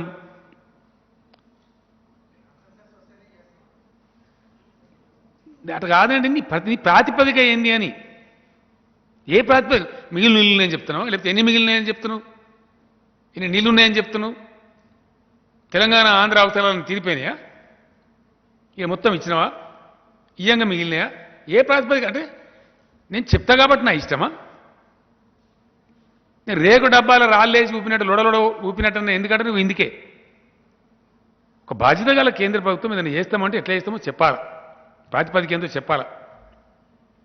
కన్సెన్సస్ తీసుకోకుండా బడ్జెట్ ప్రసంగం ఎట్లా చెప్తామండి? ఎవరి కన్సెన్సస్ తీసుకున్నావు? ఎవరి కన్సెంట్ తీసుకున్నావు? మాతో మాట్లాడినావా, సంప్రదించినావా? అండర్ వాటర్ అథారిటీ ఏ క్యా బాత్ హై? పచ్చి అబద్ధాలండి నేను చెప్పేది. ఎందుకోసం చెప్తున్నా ఈ మాట అంటే బాధతో చెప్తున్నాను. తెలివైన దేశాలు 100 కిలోమీటర్లు 1000 కిలోమీటర్లు తీసుకుపోయి ఇస్తా ఉన్నారు నీళ్ళు. ఇలా మేం తెచ్చినాం 100 కిలోమీటర్ల దూరం 100 మీటర్ల ఎత్తుకు తెచ్చిస్తాం నీళ్ళు మేము. ఇవాళ కొత్త రాష్ట్రం అయినప్పటికీ మీరు ఏకాని ఇయ్యకున్నా, మీ కోఆపరేషన్ జీరో ఉన్నా మేము తెచ్చినాం ఇవాళ నీళ్ళు ఇస్తాం. ఇక్కడ ప్రాక్టికల్గా మేము పండించిన పంట కొనే ముఖం లేదు మీ తెలివికి, సిగ్గు కూడా లేదు. అంత బ్రహ్మాండంగా ఇస్తాను నీళ్ళు మేము. మీకు తెలివి లేదు. ఇవాళ నీతి ఆయోగ్ మీటింగ్లో చెప్పిన నేను యాజ్ ఎ సీఎం, ఈ దేశంలో నీళ్ల కరువు ఉండటానికి వీలే లేదు. దేశం దేవుడిచ్చినటువంటి సంపద, ప్రకృతి ఇచ్చినటువంటి వరం, 65,000 టీఎంసీల నీళ్లు ఉన్నాయి భారతదేశానికి. మీరు రాయాలి దయచేసి, తెలవాలి ప్రజలకి. ఈ దేశానికి 65,000 టీఎంసీ వాటర్ ఉంది. So far by now, out of the 65 TMC of water which is available to the country, only 35,000 TMC is exploited. 30,000 TMC surplus water is there. And some more accounts have to be settled. There is water available in the rivers from which they come from Tibet. అవి తేలాలి. Tibet నుంచి వచ్చే నదుల యొక్క నీళ్ళ లెక్క తేలలే, ఇంకా dispute ఉంది. తేలితే అక్కడ 4-5 వేల టీఎంసీలు వస్తాయి. ఇంచుమించుగా తేలిన లెక్క, తేలవలసిన లెక్క మొత్తం కలిపి భగవంతుడు ప్రకృతిలో ఇచ్చినటువంటి వరం భారతదేశానికి 65 నుంచి 70 వేల టీఎంసీల నీటి లభ్యత ఉంది. మన తెలివికి, కాంగ్రెస్ బీజేపీల తెలివికి 35 వేల టీఎంసీలు కూడా ఇంకా పూర్తిగా ఎక్స్ప్లాయిట్ కాలే. Very sorry. ఇండియాలో వాటర్ వార్స్. వై? మీ కురసబుద్ధి కాదా? మీ తెలివి తక్కువతనం కాదా? మీరు ఇంప్లిమెంట్ చేస్తున్న బ్యాడ్ వాటర్ పాలసీ కాదా? మీ ఇగ్నోరెన్స్ కాదా? మీ అవివేకం కాదా? మీ అజ్ఞానం కాదా? దేనికి నిదర్శనం ఇది? దేవుడిచ్చిన, ప్రకృతి ఇచ్చిన సంపద ఉండంగా దాన్ని వాడే మీ యొక్క తెలివిలేని మీ అవివేక పరిపాలన కాదా? ఏం ఆన్సర్ చెప్తారు మీరు దీనికి? కమాన్ answer. I'm asking the minister Jal Shakti and honourable prime minister of India, is it not a fact that 65,000 TMC of water is available in the country. Is it a fact or not? These figures are given by Central Water Commission of India. These are not KCR's figures.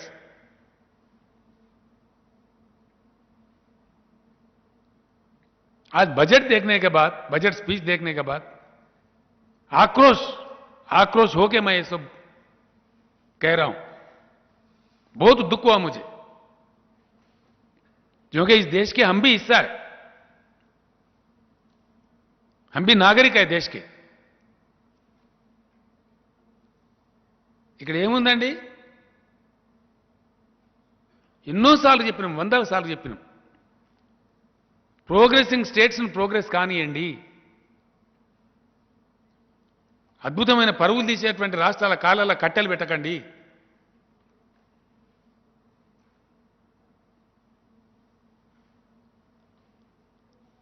ఎంత నిస్సిగ్గుగా అంటే, ఎంత సిగ్గు లేకుండా అంటే చాలా బాధ అవుతుంది. Sorry, very sorry.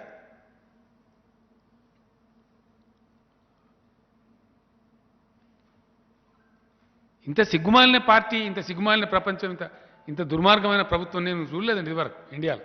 Sorry, very sorry. I'm telling with this pain.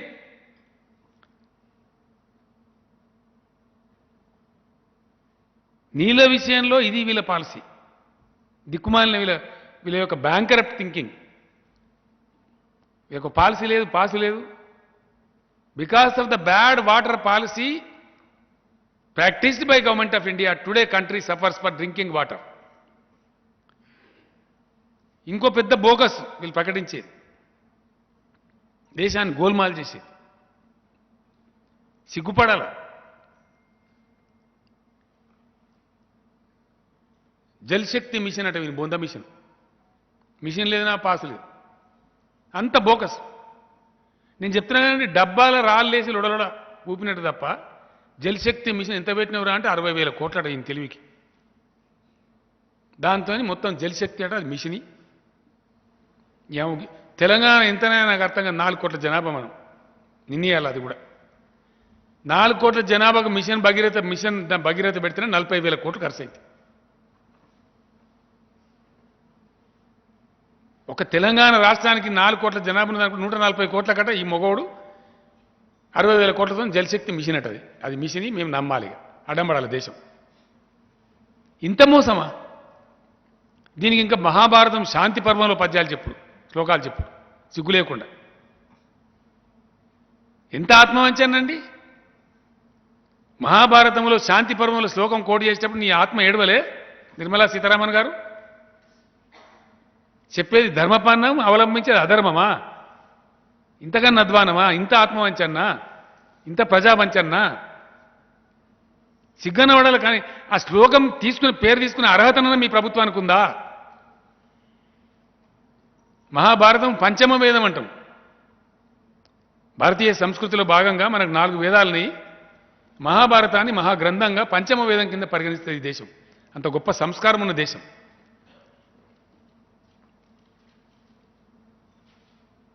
మీరు మీ దిక్కుమాలిన పార్టీ, మీ ప్రభుత్వం, ఈ దేశానికి పుట్టిన కుక్కమూతి పిందె మీరు. ఇంత అన్యాయమా?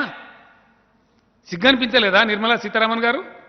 మహాభారత శాంతి పర్వాన్ని కోటు చేస్తావు నీ దిక్కుమాలిన నీ పచ్చబద్దాలకు. ఇంకేం దొరకలేదా నీకు?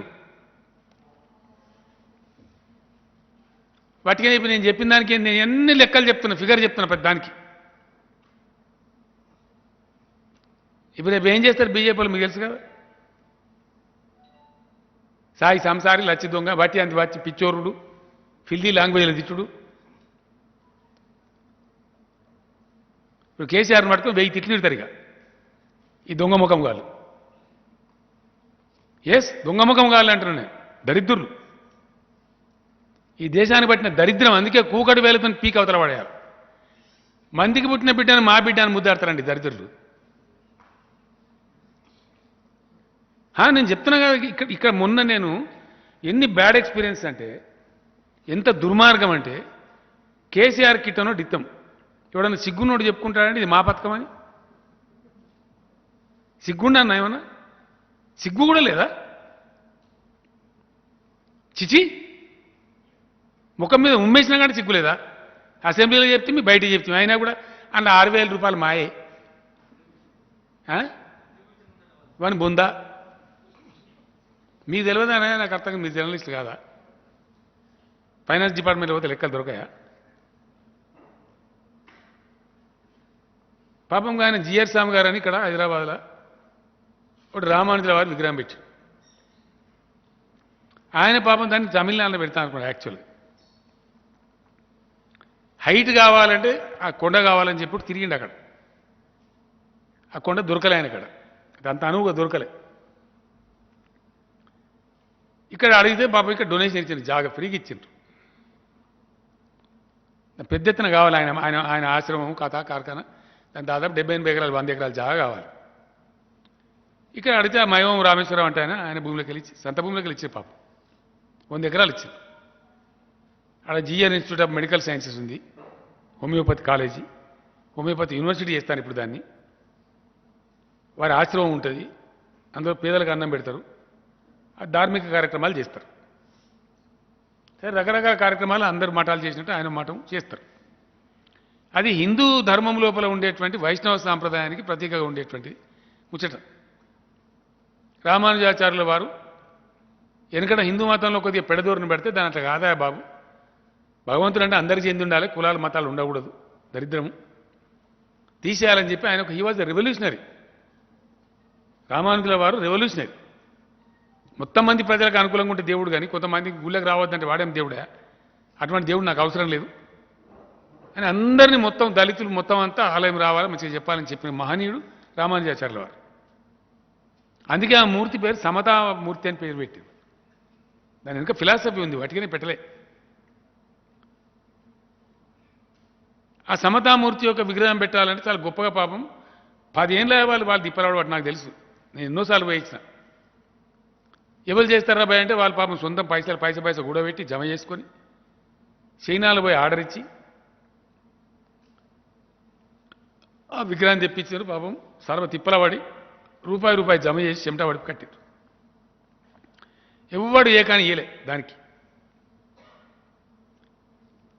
ఈ బీజేపీ వాళ్ళ సంస్థలు ఎంత సిగ్గులేని దరిద్రులు అంటే హిందీలో పెట్టిన పోస్టులు ఉత్తర భారతంలో ఇప్పుడు ఎలక్షన్ జరుగుతుంది కదా ఈ మన ఓవైసీ అనేవాడు కూడా అక్కడక్కడ పోటీ చేస్తాడు వేరే రాష్ట్రాల్లో పోయి ఈ మధ్యలో పాపులర్ అయింది అక్కడ ఓవైసీకి గరికే పీచే నరేంద్ర మోడీనే బన్వాయా ఒరినియమ్మ హిందీలో నాకు ఒకటి తెచ్చి చూపించింది అదేంటి దాని సోషల్ మీడియా అయితే ఏం చెప్పాలి నాకు అర్థం కాదు ఇట్లా మొన్న అక్కడ అది స్టార్ట్ చేస్తాను ఇప్పుడు ఏది వాళ్ళు ముహూర్తం పెట్టి పాపం చాలా రోజులే దానికి యాగం చేసి అదంతా చేస్తారు లక్షల మంది పోతారు అడికి ఇలా ఏమైంది హైదరాబాదులో ఉండేటువంటి అనేక మంచి ఉత్కృష్టమైనటువంటి దర్శనీయ స్థలాలతో పాటు ఈ రామానుజుల వారి విగ్రహం అక్కడ ఉండబడే ఎన్విరాన్మెంటు ఒక అడిషన్ హైదరాబాద్ సిటీకి నన్నే ఢిల్లీలో ఎంతోమంది అడిగారు अरे वो राव साहब आपके शमशाबाद एयरपोर्ट में प्लेन लैंड हो रहा तो बहुत बड़ा मूर्ति दिख रहा भाई वो कौन मूर्ति है నేను చెప్పిన వాళ్ళకి ఇట్లా సంగతి పాపం జిఆర్ స్వామి గారని ఇక్కడ పెద్ద ఆయన ఉన్నాడు ఆయన ధర్మం ఏదో చెప్తుంటాడు ఆయన వాళ్ళు తిప్పలబడి వాళ్ళ శిష్యులు వాళ్ళంతా కలిసి కడుతుండ్రా అని చెప్పి ఇది ఫ్యాక్ట్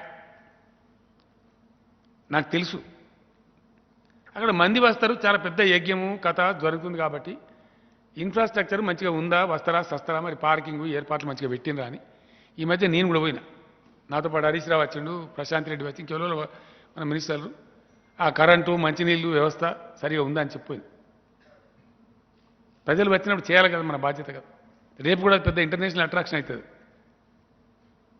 ప్రపంచవ్యాప్తంగా దేశవ్యాప్తంగా ఉండేటువంటి వైష్ణవ సాంప్రదాయాన్ని నమ్మేటువంటి వాళ్ళందరూ కూడా వస్తారు అక్కడికి చాలా చక్కగా చేసిన వాళ్ళు గొప్ప మూర్తి దాని కింద ధ్యాన మందిరము ఆ వైష్ణవ సాంప్రదాయంలో ఉండేటువంటి 108 మందిరాలు దివ్యదేశాలు 108 ప్లేసులకు పోతే దొరికే దర్శనం ఒకగానే దొరుకుతుంది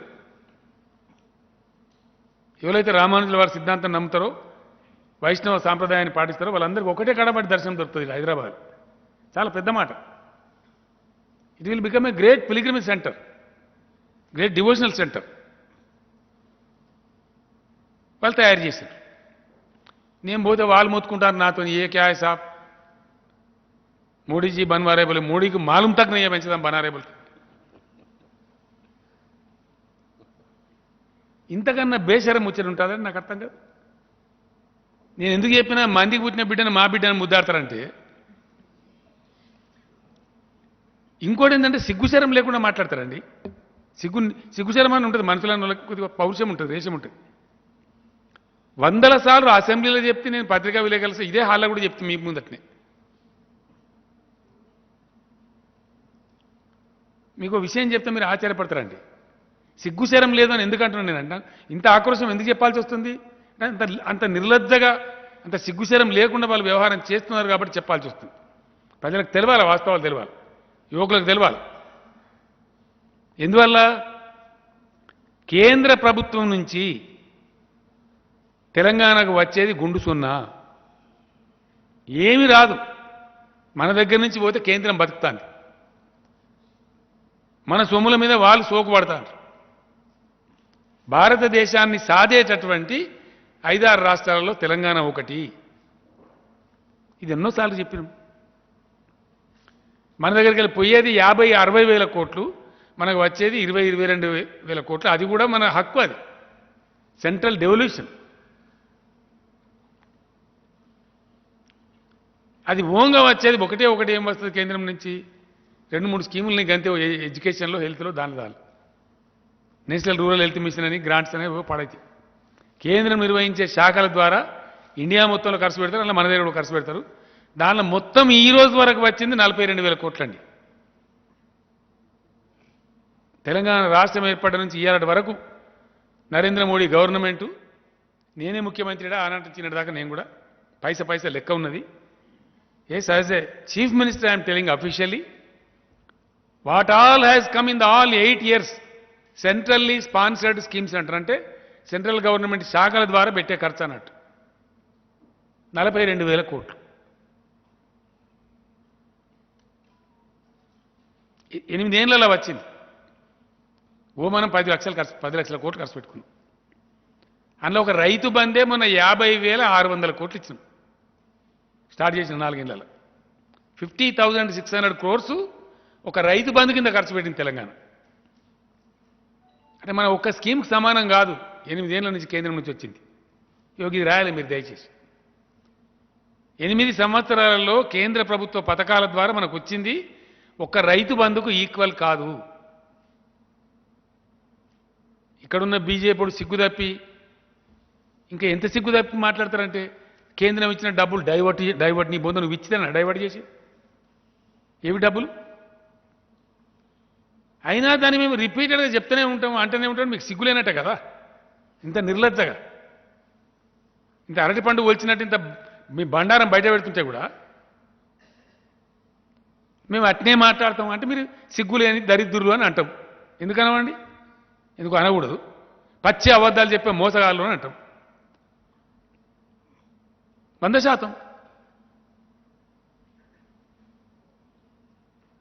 అని మీ తప్పులు మంది మీద పెట్టడానికి దేశంలో 15 లక్షల ఖాళీలు ఉంటాయి కేంద్ర ప్రభుత్వ సంస్థలలో, కేంద్ర ప్రభుత్వ ఉద్యోగాలలో. మేము ఇటు ధర్నా చేస్తామని మాట్లాడుతున్నాడు.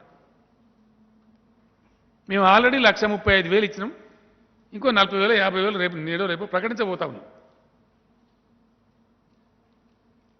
మీకేం తెలుసు? మీకు నెత్తా కత్తా మీ బొందా? మీ తెలంగాణ ఉద్యమం ఉన్నారా? మీ ముండమోకానికి రాష్ట్రం జరిగిన అన్యాయం తెలుసా మీకు? కొత్త జోనల్ విధానం తెచ్చినాం. ఈ రాష్ట్ర యువత హక్కులు సాధించినాం. 95% లోకల్స్ పెట్టినాం, 95%. ఇది టీఆర్ఎస్ సాధించిన ఘనత కాదు. ఇదే సెక్రటరియట్లో మా వాళ్ళు 9% లేరు,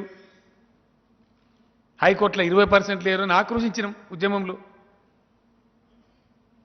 సిడీలలో ప్రచారం చేసినాం దేశానికి. తెలంగాణ ఉద్యమం అంతా ఉపన్యాసాలు చెప్పినాం.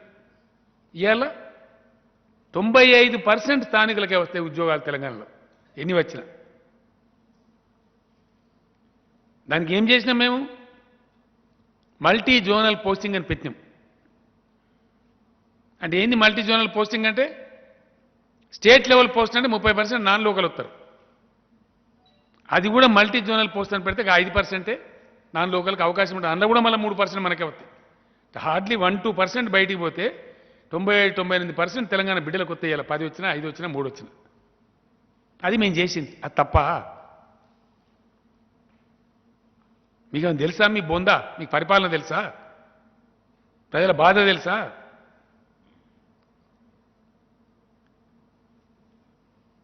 సిగ్గు తప్పి తెలివి లేకుండా 317 జీవో, నీ ముండ జీవో, ఎంత గొప్ప జీవో అది నాకు అర్థంగా. నీకు తెలివి ఉంది ఏమన్నా? ఎంత ఈక్వలైజ్ చేస్తుంది? ఎవరో కొంతమంది స్వార్థపరులైన ఉద్యోగులు వాళ్ళ స్వార్థం కోసం మేము ఈయన్నే ఉంటాం, కరీంనగర్లోనే ఉంటాము, నిజామాబాద్లోనే ఉంటాము, వరంగల్నే ఉంటాము. ఏమైతే తెలుసా దాంతో జరిగేది? మేము స్పౌస్ ఆప్షన్ పెట్టి యాడికి పెడతావు? హైదరాబాద్లోనే ఉంటాము. ఏమైందండి?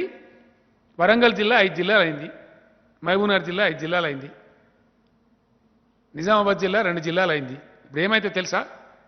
వీళ్ళు దేని ప్రాతినిధ్యం వహిస్తున్నా తెలుసా? యువకులు ఈ 317 జీవో అని మాట్లాడటం లాగు వాళ్ళకొట్టాలని యువకులకు చెప్తా ఉన్నా. ఎందువల్ల? వాళ్ళు చెప్పేదాన్ని అనుసరిస్తే ఏమవుతుందో తెలుసా మీకు? రేపు రాబోయే 40-50 వేల ఖాళీలలో 4 ఖాళీలు కూడా రావు. వరంగల్ రావు, సిద్దిపేటలో రావు, కరీంనగర్లో రావు, నిజామాబాద్లో రావు. ఎస్, రేపు పొద్దున ఏ జిల్లాకు ఆ జిల్లాలోనే వస్తాయి. పోలీసు ఉద్యోగాలు కానీ, డిస్టిక్ క్యాడర్లో ఉండే ఉద్యోగాలు అన్నీ కూడా, ఉపాధ్యాయ పోస్టులు కానీ, ఇంకోటి కానీ డిస్టిక్ క్యాడర్. మొత్తం మీరు వరంగల్నే వస్తే వరంగల్లో నిరుద్యోగికి వరంగల్ ఉద్యోగం రావద్దా? ఇప్పుడున్న కరీంనగర్ జిల్లాలో నిరుద్యోగ యువకుని కరీంనగర్లో ఉద్యోగం రావద్దా రేపు? అంతా మీరే నిండిపోతే. ఇంకా రేపు కరీంనగర్లోనికి మంతెన్లో రాదు, వరంగల్లో ఉన్నోనికి భూపాలపల్లి రాదు, భూపాలపల్లిలోనికే వస్తుంది భూపాలపల్లె. ఎందుకంటే మారుమూల ప్రాంతాలలో 35 ఏళ్ళ నుంచి నేను ఉన్నానండి ప్రజాప్రతినిధిగా. ప్రతిసారి అసెంబ్లీలో గొడవ. ఒక 20 నియోజకవర్గాల ఎమ్మెల్యేలు ఉంటారు పాపం, ఊకెడుతారు. నారాయణఖేడు, గద్వాల, ములుగు, భూపాలపల్లి. అది ఎప్పుడు సార్ మా దగ్గర ఉద్యోగులు రారు, జైన్ గారు ఎప్పుడు ఏడ్చుడేవాడు. అన్ని ఖాళీలు ఉంటాయి. మరి అక్కడున్న ప్రజలకు వికాసం రావద్దా? ఎందుకు చేసినాం 33 జిల్లాలు? ఎందుకు జోన్లు చేసినాం? ఎక్కడ ఉన్న వాళ్ళకి అక్కడనే ఉపాధి అవకాశం రావాలి, అందరి పరిపాలన అందాలి, అందరి ప్రజలు బాగుపడాలి, అందరి పిల్లలకు చదువు రావాలి, అందరి ప్రజలకు సంక్షేమం అందాలని కదా కొత్త జిల్లాలు చేసుకున్నది. ముద్దు పెట్టుకోవడానికి చేసుకున్నాం. అలా ఎంతమంది అండి? ఇంకా సిగ్గుచేట ఏం తెలుసా? నిన్ననే ఇచ్చిన హరీష్ రావు కాగితాల నుంచి మొత్తం ట్రాన్స్ఫర్లు ఎఫెక్ట్ అయినాయి. ఈ మల్టీ జోనలు, జిల్లా కేడర్ అంతా కలిసి ఎంత? 2 కలిసి 50,000 చిల్లర ట్రాన్స్ఫర్లు ఇక్కడి నుంచి అక్కడికి ఇక్కడికి అయినాయి. 50,000 చిల్లరనే అయినాయి.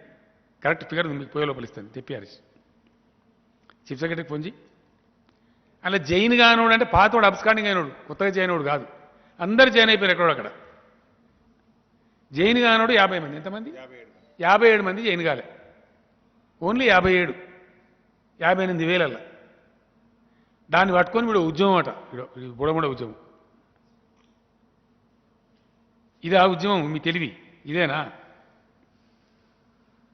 రేపు కరీంనగర్ జిల్లాలో ఉన్నోనికి ఉద్యోగం వద్దా? రేపు ఖాళీలు నోటిఫై చేస్తే సిద్దిపేట జిల్లా వరకు వద్దా? వరంగల్ టౌన్ ఉన్న జిల్లా వరకు, హనుమకొండ జిల్లా వరకు వద్దా? ఖాళీలు రావద్దా? వాళ్ళకి అవకాశాలు రావద్దా? పాపం ఆడ లేరా నిరుద్యోగ యువకులు? ఇగో ఇంత దిక్కుమాలినతనంగా, ఇంత దరిద్రంగా, మీకు తెలివి లేక, అసలు వీళ్ళకి చదువు శాస్త్రం అని వస్తే నాకైతే అర్థం కాదు. మీకు ఏమైనా బాధ్యత ఉందా? సామాజిక బాధ్యత ఉందా?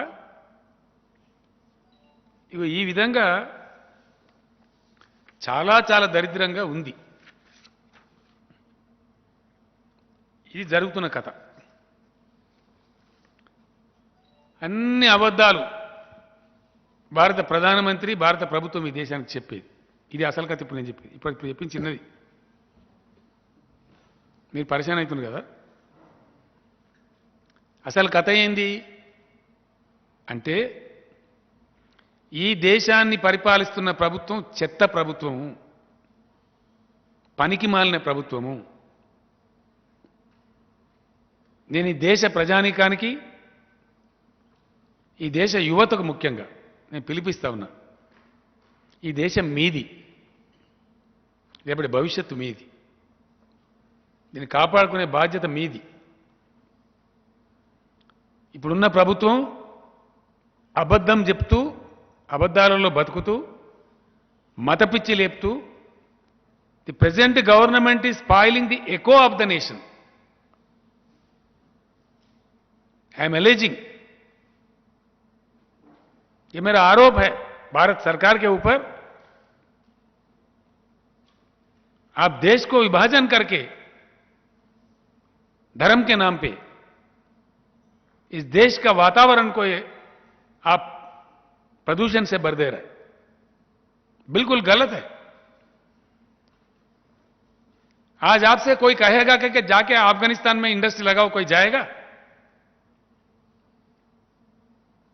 Why people do not go to Afghanistan? You tell someone to go and invest, nobody will invest. Why? वहां का एको ठीक नहीं है, वहां जिंदगी का कोई गारंटी नहीं है. आज हमारे पास आ रहे हैं, हमारे राज्य में क्यों आ रहे? एवरी डे वी सी, ఇవాళ కూడా ఎవడో కంపెనీ వచ్చిన వాడు కూడా పెడతాడు పేపర్లు వచ్చిన ఇవాళ పోతాడు. 1500 కోట్లు పెడతాడు. ఏం కంపెనీ అది? ఎవడో కంపెనీ పెడతా ఉండొచ్చు. ఓ 2000 మందికి ఉద్యోగం దొరుకుతుంది చదివి. అంటే ఏమన్నట్టు? ఎందుకు వస్తాను? ప్రతిరోజు కూడా ఎందుకు వస్తాను? ఎందుకు పెడతాను? నేను చాలా సంతోషంగా చెప్తా ఉన్నా, చాలా గర్వంగా చెప్తా ఉన్నా. ఆ రోజు నేను చెప్పిన, ఉద్యమం జరిగే సందర్భంలో చెప్పిన, తెలంగాణ రాష్ట్రంగా ఏర్పడితే మంచి సంపన్నమైన ధనిక రాష్ట్రం అవుతుందని చెప్పిన. ఎస్, ఇవాళ కరోనా 2 దెబ్బలు కొట్టిన తర్వాత, 2 వేవుల తర్వాత, 3వ వేవ్లో నలిగిపోతున్న సందర్భంలో కూడా నేను గర్వంగా చెప్తాను. ఇవాళ పోయిన ఆర్థిక సంవత్సరంలో మన యొక్క ఆదాయం, అంటే రాష్ట్రం డబ్బులు వచ్చేది, అన్ని రకాల రెవెన్యూ 1,51,000 కోట్లు ఖర్చు పెట్టి పోయినసారి. ఈసారి 1,80,000 కోట్ల పోతున్నాం మనం. అంటే ఇంచుమించుగా 30,000 కోట్ల రూపాయల అదనపు రాబడి మనకు వస్తూ ఉంది. కంట్రీలో నంబర్ 1 ఉన్నది మన గ్రోత్, మన తెలంగాణ గ్రోత్. రేపు చెప్తాం కదా లెక్క, మాత్రమే బడ్జెట్ పెట్టినప్పుడు చెప్పమా ఈ లెక్క అంతా. పైసా లెక్క ఉంటుంది కదా, ఏ పద్దు కింద ఎంత వచ్చింది, ఏం వచ్చింది అంతా ఆడిట్ అవుతుంది కదా, స్టోరీలు చెప్పలేం కదా. 30,000 కోట్ల అదనపు రాబడి ఈసారి వస్తూ ఉంది. దీని మీద మళ్ళా గ్రోత్ వస్తే నెక్స్ట్ ఇయర్ మళ్ళా పెరుగుతుంది. ఎందువల్ల వస్తుందండి? హైదరాబాద్ ఎక్కువ బాగుంది, హైదరాబాద్ కల్చర్ బాగుంది, హైదరాబాద్లో అఫెక్షనేట్ సొసైటీ ఉంది, తెలంగాణలో లా అండ్ ఆర్డర్ బాగుంది, తెలంగాణలో 24 గంటల కరెంటు దొరుకుతుంది, తెలంగాణలో పరిశుభ్రమైనటువంటి మంచినీళ్ళు దొరుకుతాయి, తెలంగాణలో అనుకూల వాతావరణం ఉంది. 8 ఏళ్ల నుంచి ఇక్కడ ఉన్న ప్రభుత్వం కడుపు కట్టుకొని, నోరు కట్టుకొని, అవినీతి రహితంగా, అవినీతి జరగనీయకుండా కాపలా కాసి, మంచి మంచి సంస్కరణలు తెచ్చి, గతంలో లేనటువంటి అనేక కార్యక్రమాలు, గొప్ప కార్యక్రమాలు తెచ్చి ఒక ఎకో నిర్మాణం చేసింది. It is because of the eco built by the government of Telangana. Today Telangana is receiving, Telangana is attracting investments, which is not a joke. ఇది వాస్తవం కాదా? దీని మీద మేము కుక్కలు ఉన్నట్టు వస్తాము, మీరు అవినీతి చేసినారని అంటాము, అంటే మీరు మురిగే కుక్కలు అని మేము అంటాం. తప్పేందండి? ఈ ఇకో వటికిన నిర్మాణమైన అది కోట్ల రూపాయలు, లక్షల రూపాయలు లంచాలు ఇచ్చేటువంటి బిల్డింగ్ పర్మితులు ఇలా TS be pass online apply చేస్తే ఆన్లైన్ పర్మిషన్ వస్తూ ఉంది. టీఎస్ ఐపాస్ ఆన్లైన్ అప్లై చేస్తే ఆన్లైన్ పర్మిషన్ వస్తూ ఉంది. దానికి చట్టం చేసినాం. 15 రోజుల్లో పర్మిషన్ రాకపోతే 16వ రోజు డీమ్డ్ అని చెప్పినాం.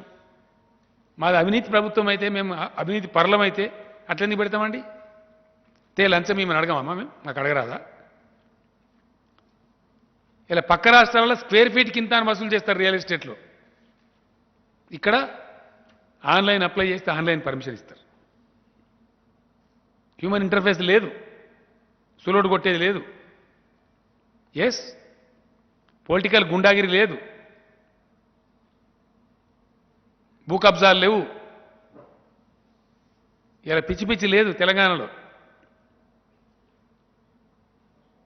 ఇలా గుడుంబ గబ్బు లేదు తెలంగాణలో, పేకాట క్లబ్ లేదు. ఇవన్నీ వాస్తవాలు కాదా? ఇవన్నీ ఉండంగా కూడా మా ఇష్టం వచ్చినట్టు కుక్కలు మురిగినట్టు మొరుగుతాం. అందుకే మిమ్మల్ని పిచ్చి కుక్కలు అంటాం మేము. మీరు మురుగుతామంటే ఊకుంటామా? ఎందుకు ఊకోవాలా? దేనికోసం ఊకోవాలా? తెలంగాణ సమాజాన్ని నాశనం చేస్తామంటే మీ దిక్కుమాలిన దందాతో ఈ సమాజాన్ని ఖరాబు కానిస్తామా? ప్రాణాలు పనంగా పెట్టి కొట్లాడి సత్యదాకా కొట్లాడి తెచ్చిన రాష్ట్రం ఇది. ఎవరో మీలాంటి కుక్కగాలు నక్కగాలు వచ్చి ఖరాబు చేస్తామంటే చూసుకుంటూ కూర్చుంటామా? కూర్చోవన్నా? వై? ఇండియాలో ఎక్కడ లేని సంక్షేమ కార్యక్రమాలు వాస్తవం కాదా?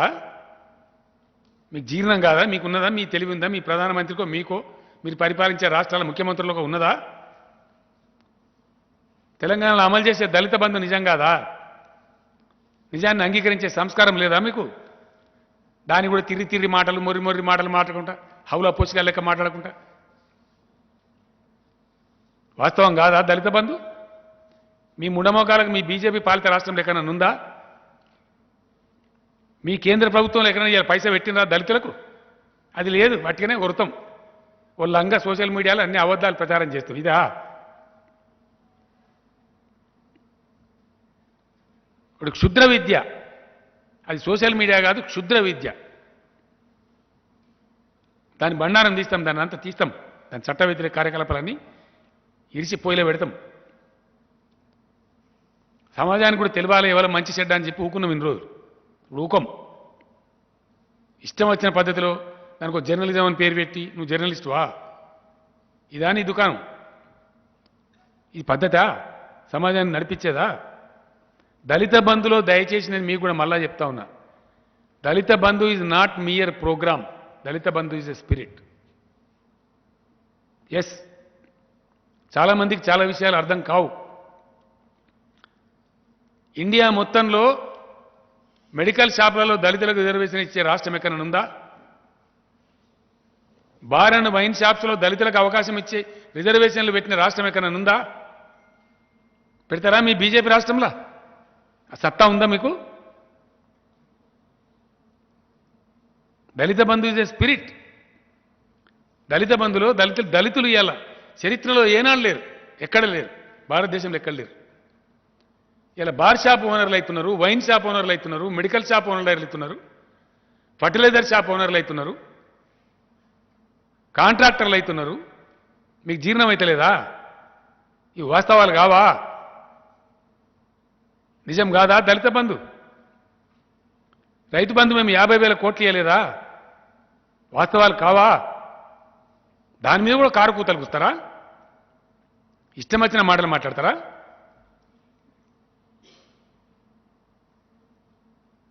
ఇవన్నీ ఉండంగా వాస్తవం 24 గంటలు అద్భుతమైన నాణ్యమైన కరెంట్ ఇచ్చే రాష్ట్రం ఇండియాలో ఇంకోటి ఉందా? తెలంగాణ తప్ప.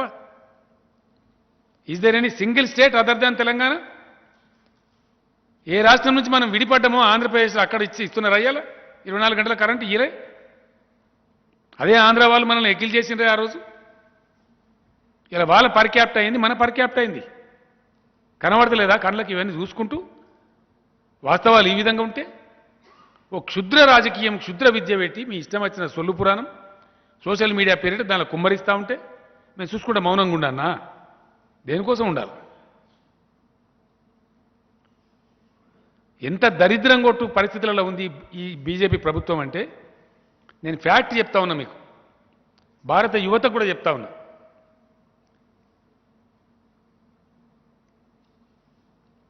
एक बात भारत के युवा के लिए सोचना बहुत आवश्यक है. आज जो बजट पेश हुआ है बजट में जो कुछ भी कहा गया है सरासर झूठ है, धोखा है।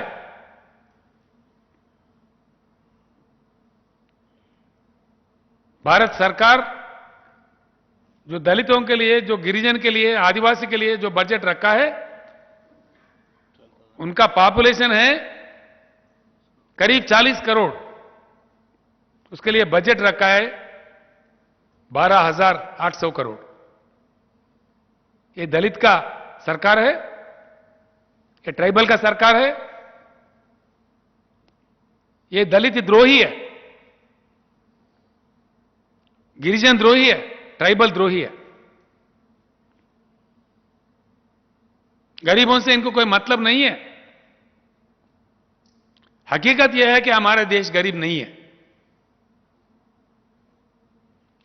आज सिंगापुर में क्या है? कुछ भी नहीं है, कोई रिसोर्स नहीं है, लेकिन वहां के सरकार को दिमाग है। यहां हमारे देश में सब कुछ है, लेकिन हमारे सरकार के पास दिमाग नहीं है। इसीलिए हम तरस रहे, इसलिए हम पिछड़े हैं। देश पिछड़े नहीं है, सरकार के सोच में पिछड़ापन है, सरकार के सोच में बैंकरप्टेसी है। और ये दोनों नेशनल पार्टी जो कहलाते हैं अपने आप को, कांग्रेस और भाजपा, दोनों ने भी फेल हो गया। Attar flop government.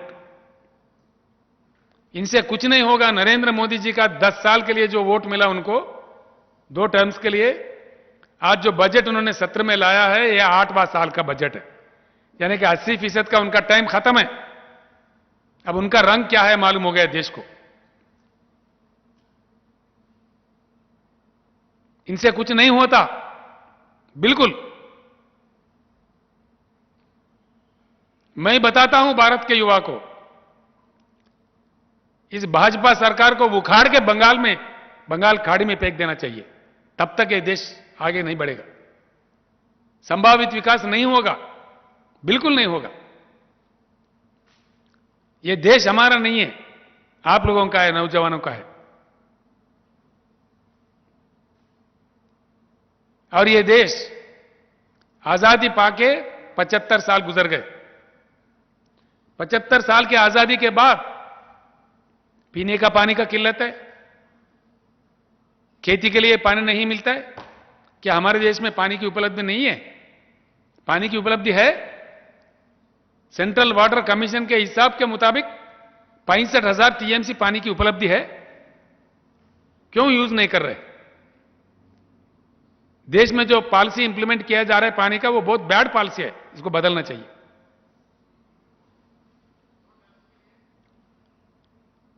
66% देश अंधेरा में है। क्या हमारे देश में बिजली नहीं है? करंट नहीं है? करंट है, केंद्र सरकार के पास दिमाग नहीं है। इस देश में जो स्थापित विद्युत शक्ति है, स्थापित विद्युत, जिसको अंग्रेज में इंस्टॉल्ड कैपेसिटी कहते हैं, 4,01,000 मेगावाट के ऊपर करंट की उपलब्धि है। कितना यूज करता है देश? किसी भी समय 2 लाख मेगावाट से ज्यादा यूज नहीं करते। जो करंट उपलब्ध है उसको देने का क्षमता भी हमारे केंद्र सरकार के पास नहीं है। क्या यह बात सच नहीं है?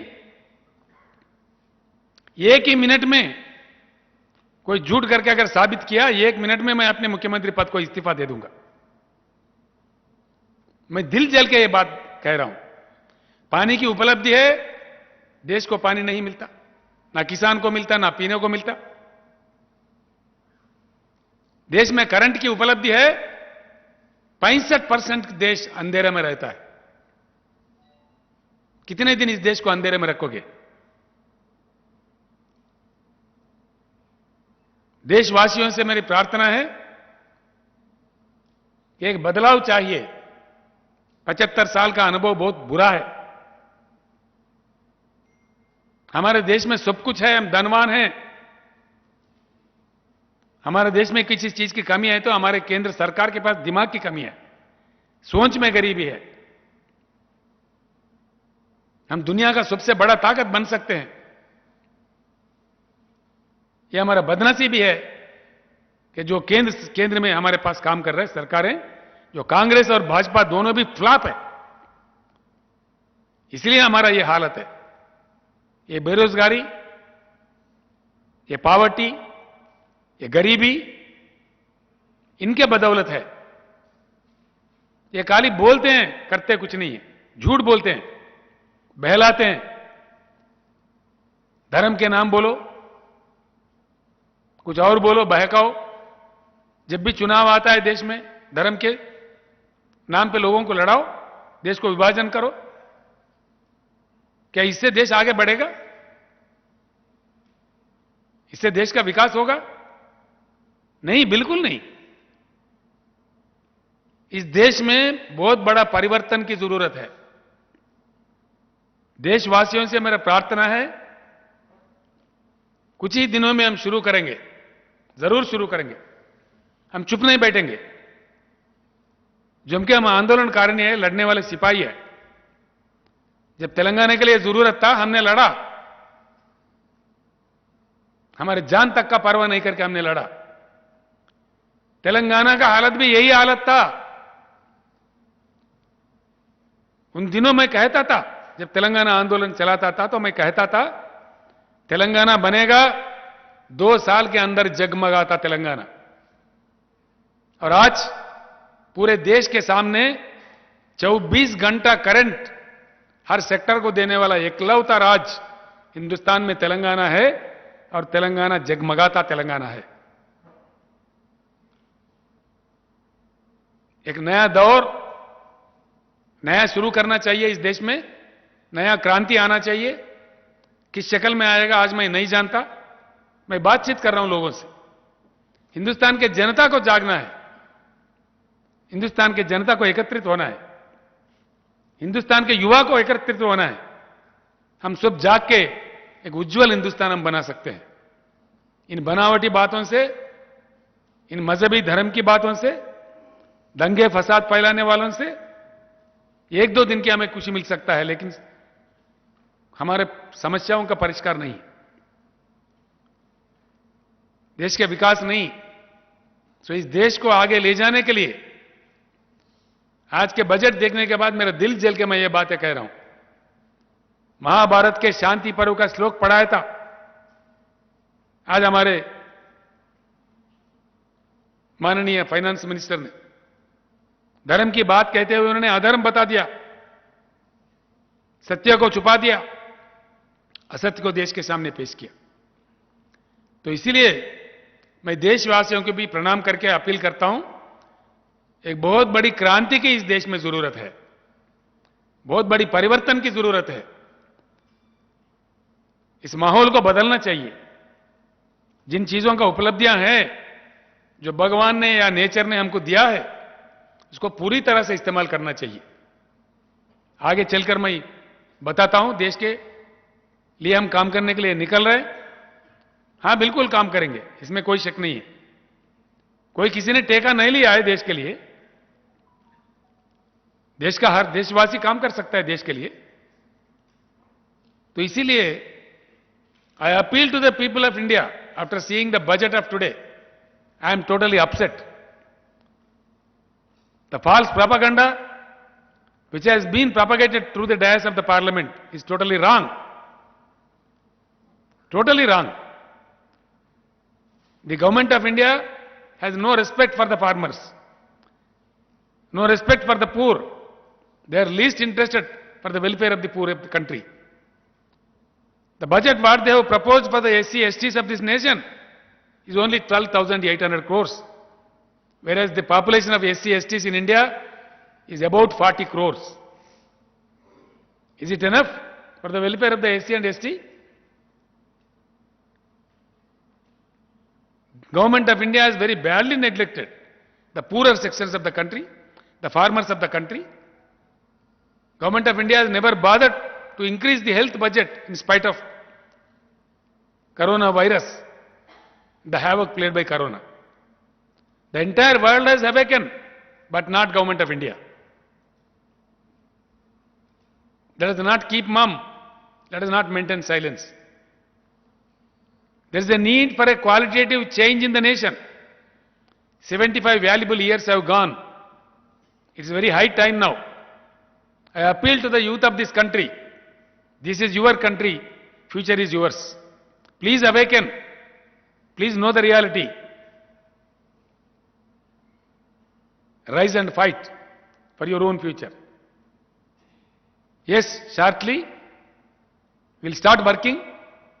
What exactly this country needs, we'll tell the whole country in the required manner, the fitting manner. And definitely I am a strong believer. Our country is a great country. Our nation is a great nation. Whenever there is a need, I know it very well that India reacts. India reacts. I emphasize once again. It is time for the country to react. It is time. There is a requirement of a big change, qualitative change. There is a requirement for a revolution in the country. Unless we fight, we will never be able to change. We have all the resources. We have enough water, enough power in this country.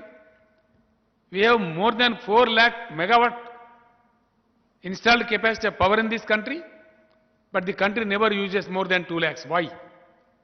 It is because of bad power policy adopted by Government of India. We have 65,000 TMC of water bestowed by the nature, but we have exploited not more than 35,000 TMC. Hindustan के 40 करोड़ एकड़ जमीन जो सिंचाई के लायक है, जो खेती के लायक है, हर एकड़ को पानी दे सकते हैं हम लोग, हर एकड़ को।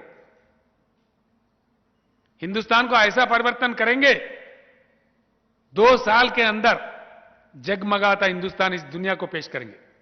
Yes, we will prove. हम निकलेंगे देश के लिए। ऐसी कोई बात नहीं है कि हम चुप्पी साधेंगे। कब तक चुप्पी साधेंगे? मुंह बंद किए हुए बैठेंगे? नहीं बैठेंगे। इन नालायक पार्टीज को, इन नालायक नेता लोगों को, नासमझ नेता लोगों को छुटकारा पाना चाहिए इन लोगों से देश। तभी जाके देश का मुक्ति हो सकता है, तब तक नहीं हो सकता है। ఫైనల్లీ ఫ్రెండ్స్, ఈ దేశంలో ఒక పరివర్తన, గుణాత్మకమైనటువంటి మార్పు, ప్రబలమైనటువంటి మార్పు రావాల్సినటువంటి అవసరం ఉంది. ఆ మార్పు కోసం కేసీఆర్గా, ఈ దేశ బిడ్డగా, ప్రజా జీవితంలో ఒక ఉన్నత స్థాయికి చేరుకున్నటువంటి వ్యక్తిగా తప్పకుండా నా బాధ్యతను నిర్వర్తిస్తా. ఆ బాధ్యత ఏ రూపంలో ఉంటుంది, ఎట్లా ఉంటుంది, దేశంలో చాలామందితో మాట్లాడుతూ ఉన్నాను నేను ఆల్రెడీ. కొద్ది రోజులలోనే ఆ పాలసీ అంతా బయట పెడతాం. తప్పకుండా దేశంలో రావాల్సినటువంటి ప్రబల పరివర్తన కోసం ఏమేం ప్రయత్నాలు చేయాలనో అన్ని ప్రయత్నాలు చేస్తామని చెప్పి ఈ సందర్భంగా మనవి చేస్తూ, ఈరోజు వచ్చినటువంటి బడ్జెట్ ఏదైతే ఉందో పూర్తి స్థాయిలో రైతు వ్యతిరేక, కార్మిక వ్యతిరేక, సామాన్య ప్రజల వ్యతిరేక, దళిత వ్యతిరేక, గిరిజన వ్యతిరేక బడ్జెట్గా నేను అభివర్ణిస్తూ థ్యాంక్ యూ.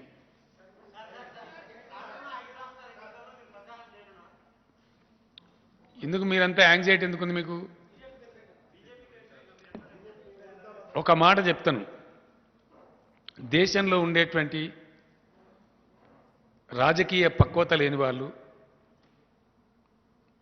రాజకీయాల గురించి పూర్తి అవగాహన లేని వాళ్ళు ఈ 5 రాష్ట్రాల ఎన్నికలను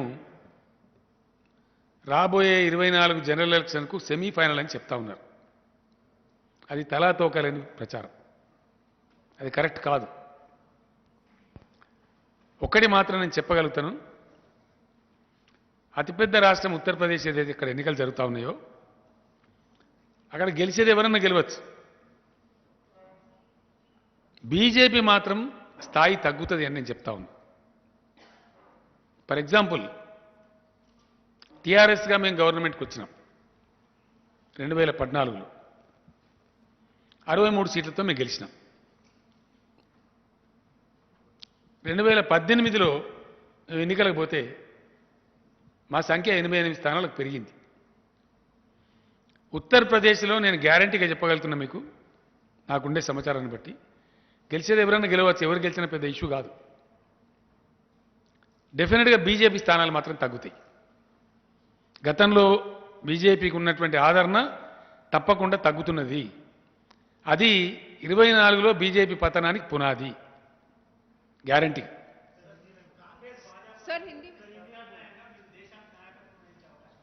నేను ఇక్కడ ఏంటంటే ఈరోజు తెలంగాణలో మీరు చూస్తున్నారు, తెలంగాణ కోసం ఒక ఉద్యమం జరిగింది, ఒక ప్రాసెస్ జరిగింది, ఒక పార్టీ వచ్చింది. ఆ పార్టీలో ఇలా ఒక ఆయన ముఖ్యమంత్రి అయిండు, కొందరు మంత్రులు అయినరు, కొందరు ఎంపీలు అయినరు, కొందరు కేంద్ర మంత్రులు అయినరు, కొందరు జిల్లా పరిషత్ చైర్మన్లు అయినరు, కొందరు మున్సిపల్ ఎందరో అయినరు. ప్రాసెస్ లోపల ఇక్కడ వ్యక్తులు ముఖ్యం కాదు. దేశ పరివర్తన కోసం జరిగేటువంటి పోరాటంలో ఒక కార్యకర్తగా ఆ ప్రాసెస్లో ఉద్విగ్నమైన ఉజ్వలమైన పాత్ర నేను పోషిస్తాను. ఇది ప్రధానమంత్రి పదవికి పోటీ కాదు, దేశ పరివర్తన కోసం జరిగే ప్రయత్నం. దయచేసి దీన్ని ఆ కోణంలో చూడాలి. ఎవరైతే ఎల్లే అవుతాడా మళ్ళీ అవుతాడా కాదు, కావాల్సిన దేశం బాగుపడాలి, దేశానికి కొత్త ఎజెండా సెట్ కావాలి, కొత్త విశ్వాసం రావాలి, కొత్త పందాతో యువకులు పురోగమించాలి. బ్రదర్, నేను ఒక మాట చెప్తా ఉన్నా, సిగ్గుపడుతూ చెప్తా ఉన్నా. 75 ఏళ్ల తర్వాత భారతదేశం యొక్క ఆర్థిక పరిస్థితి సిగ్గుతో తలదించుకోవాలి. ఆఫ్టర్ ఆల్ 40 lakh crores దాటలే, 39,000 చిల్లర కోట్లతో పెట్టి బడ్జెట్లో. నేను సిగ్గుతో తలదించుకుంటున్నాను చెప్తున్నాను, దాన్ని చూసి ఆ ఫిగర్ చూసి. వట్టిగానే వీళ్ళు చెప్పేదంతా బోకస్, వీళ్ళు సాధించే వాళ్ళు కాదు. పచ్చి అబద్ధాలు లెక్కలు చెప్తున్నారు, జీడీపీ లెక్కలు తప్పు. వాళ్ళది వాళ్ళు 2 రోజుల్లో బయటపడతాయి. నా దగ్గర ఉంది ఫిగర్, మీకు కావాలంటే ఇస్తాను. నా ఒక కాపీ ఉంది, మీరంతా చూసుకోండి. అన్ని అబద్ధాలు చెప్తారండి, ప్రతిదీ అబద్ధం చెప్తారు. వాళ్ళ లెక్కలే నేను చెప్పేది. నేను చెప్తున్నా కదా,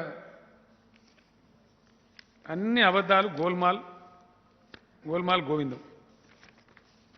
హిందూ రాసింది ఆర్టికల్ ఒకటి, దాని పేపర్ ట్రాక్షన్ అంటే తగ్గిపోవడం. ఆర్టికల్ ఉంది చూడది, ఇగో ఇది GDP GVA plunge in financial year 21 lower than earlier estimate. NSO అంటే government of India organisation, national sample survey organisation. వాళ్ళ లెక్క ఇది. నేను ఒకళ్ళకి పంపిస్తాను, మీరు తీసుకోండి, దయచేసి మీరు కాపీలు తీసుకోండి. उत्तर प्रदेश वाले व्हाट्सएप इस्ते इस्तर।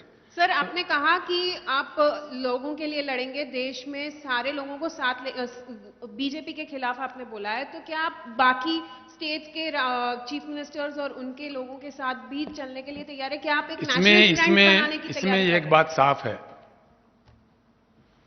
देश में देश के लिए जब कभी जरूरत पड़ता है, हिंदुस्तान एक ऐसा उज्जवल देश है, एक ऐसा क्रांतिकारी देश है कि जब कभी देश के लिए जरूरत पड़ा तब इस देश के सपूत जागते हैं, लड़ते हैं, त्यागते हैं, अपने जान भी कुर्बान करते हैं और देश में परिवर्तन लाते हैं. ये देखा गया है. जब इमरजेंसी के साथ कोई एक पार्टी, कोई एक नेता देश को दबा के, देश के नागरिकों को सता के, सबको जेल में बंद करके जुल्म कर रहे थे, सारे देश जाग उठा लोकनायक जयप्रकाश के नारायण के नेतृत्व में, और सारे जनता उठ गए. सबसे कम समय में पैदा होकर पूरे हिंदुस्तान पे सत्ता हासिल करने वाला पार्टी था जनता पार्टी. ये हमारे देश का इतिहास है, हमने अपने आंखों से देखा है. ये व्यक्तियों की बात नहीं है, देश के नागरिकों का बात है. कोई 4 लीडर जमा करो, इससे बात नहीं चलने वाला है. मेरा पॉलिसी है हिंदुस्तान के जनता को जगाओ। जब तेलंगाना के लिए जरूरत था मैंने टीआरएस को स्थापित किया। तेलंगाना के नेताओं के पीछे नहीं पड़ा मैं, तेलंगाना जनता के पीछे पड़ा और जनता को उठाने में, जागरूक करने में, जनता को जगाने में मैं सफल रहा। इसीलिए तेलंगाना राज्य का हासिल हुआ। आज भी मैं यही समझता हूं कि जनता नेताओं के पीछे भागो, इधर भागो, उधर भागो, ये नहीं। जरूरत है हिंदुस्तान के जनता को जगाने की। हिंदुस्तान में बुद्धि की कमी नहीं है, हिंदुस्तान में युवा की कमी नहीं है।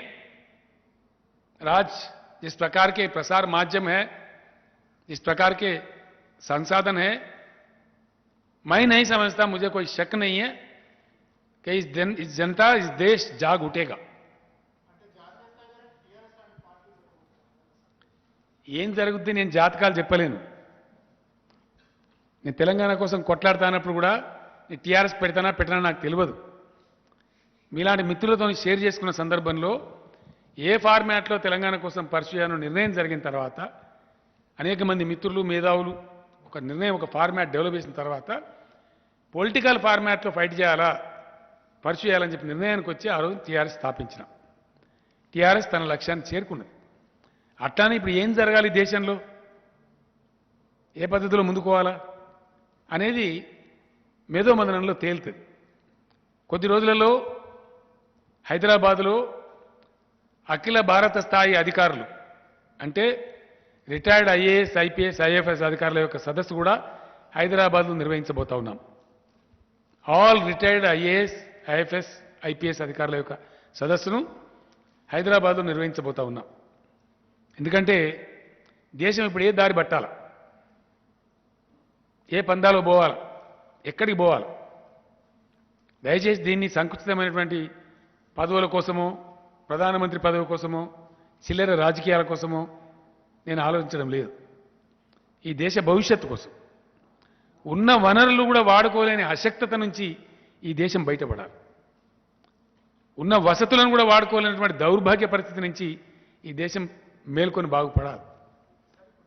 सर आपने यूपी इलेक्शंस की बात की, నేనేమంటున్నానంటే అంత కలిసి వస్తారండి. టీఆర్ఎస్తో ఎవరు కలిసి రాలేదండి? మీకు చెప్తే నేను చాలా సింపుల్గా మీకు అర్థమైతే లేదు, కన్ఫ్యూజ్ అవుతున్నారు మీరు.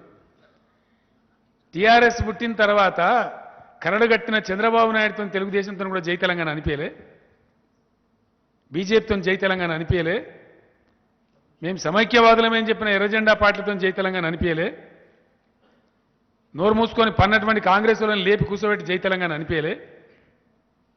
అనిపించినామా లేదా? ఈ రేపు కూడా కలిసి వచ్చే పార్టీలు కాదు, ప్రజలు పరిగెత్తమని వెనుక అంతా పరిగెత్తాల్సిందే.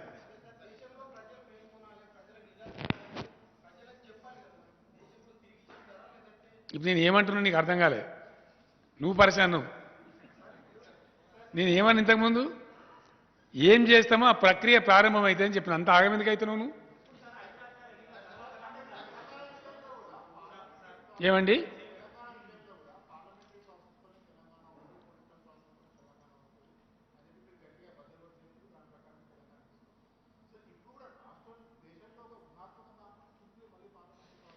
కంట్రీలో, గ్లోబ్లో ఇలా ప్రపంచవ్యాప్తంగా ఉన్నది ఏంటండి? Parliamentary democratic system. విప్లవాల కోసం తుపాకులు పట్టుకునే అవసరం లేదు ఇప్పుడు ప్రపంచంలో.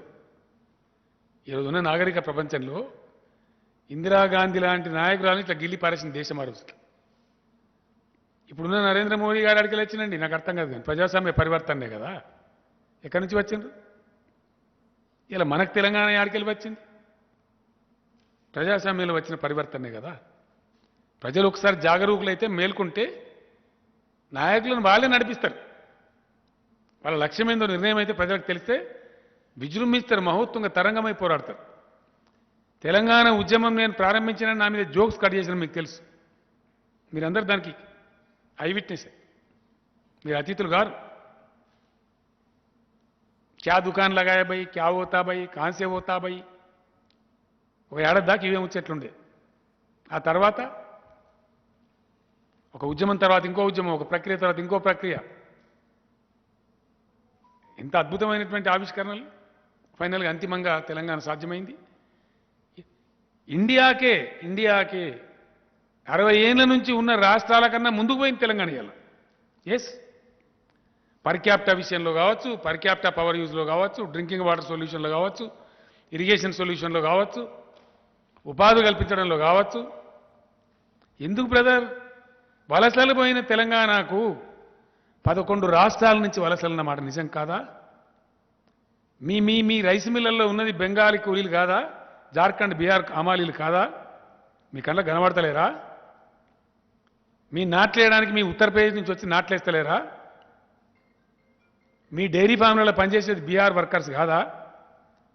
మీ కన్స్ట్రక్షన్ ఫీల్డ్లో మీ హైదరాబాద్ రియల్ ఎస్టేట్లో ఉన్నోళ్ళంతా రాజస్థాన్, బెంగాల్, బీహార్, ఉత్తరప్రదేశ్, జార్ఖండ్, బీహార్, మధ్యప్రదేశ్, ఛత్తీస్గఢ్ కారా?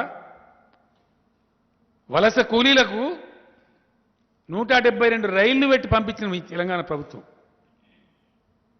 తెలంగాణ రాష్ట్రం ఏర్పడితే తెలంగాణలో పుట్టే మ్యాండేస్కి, తెలంగాణలో జనరేట్ అయ్యే వెల్త్కి, తెలంగాణలో పుట్టుతున్న పనికి తెలంగాణ కూలీలు సరిపోతలేరు.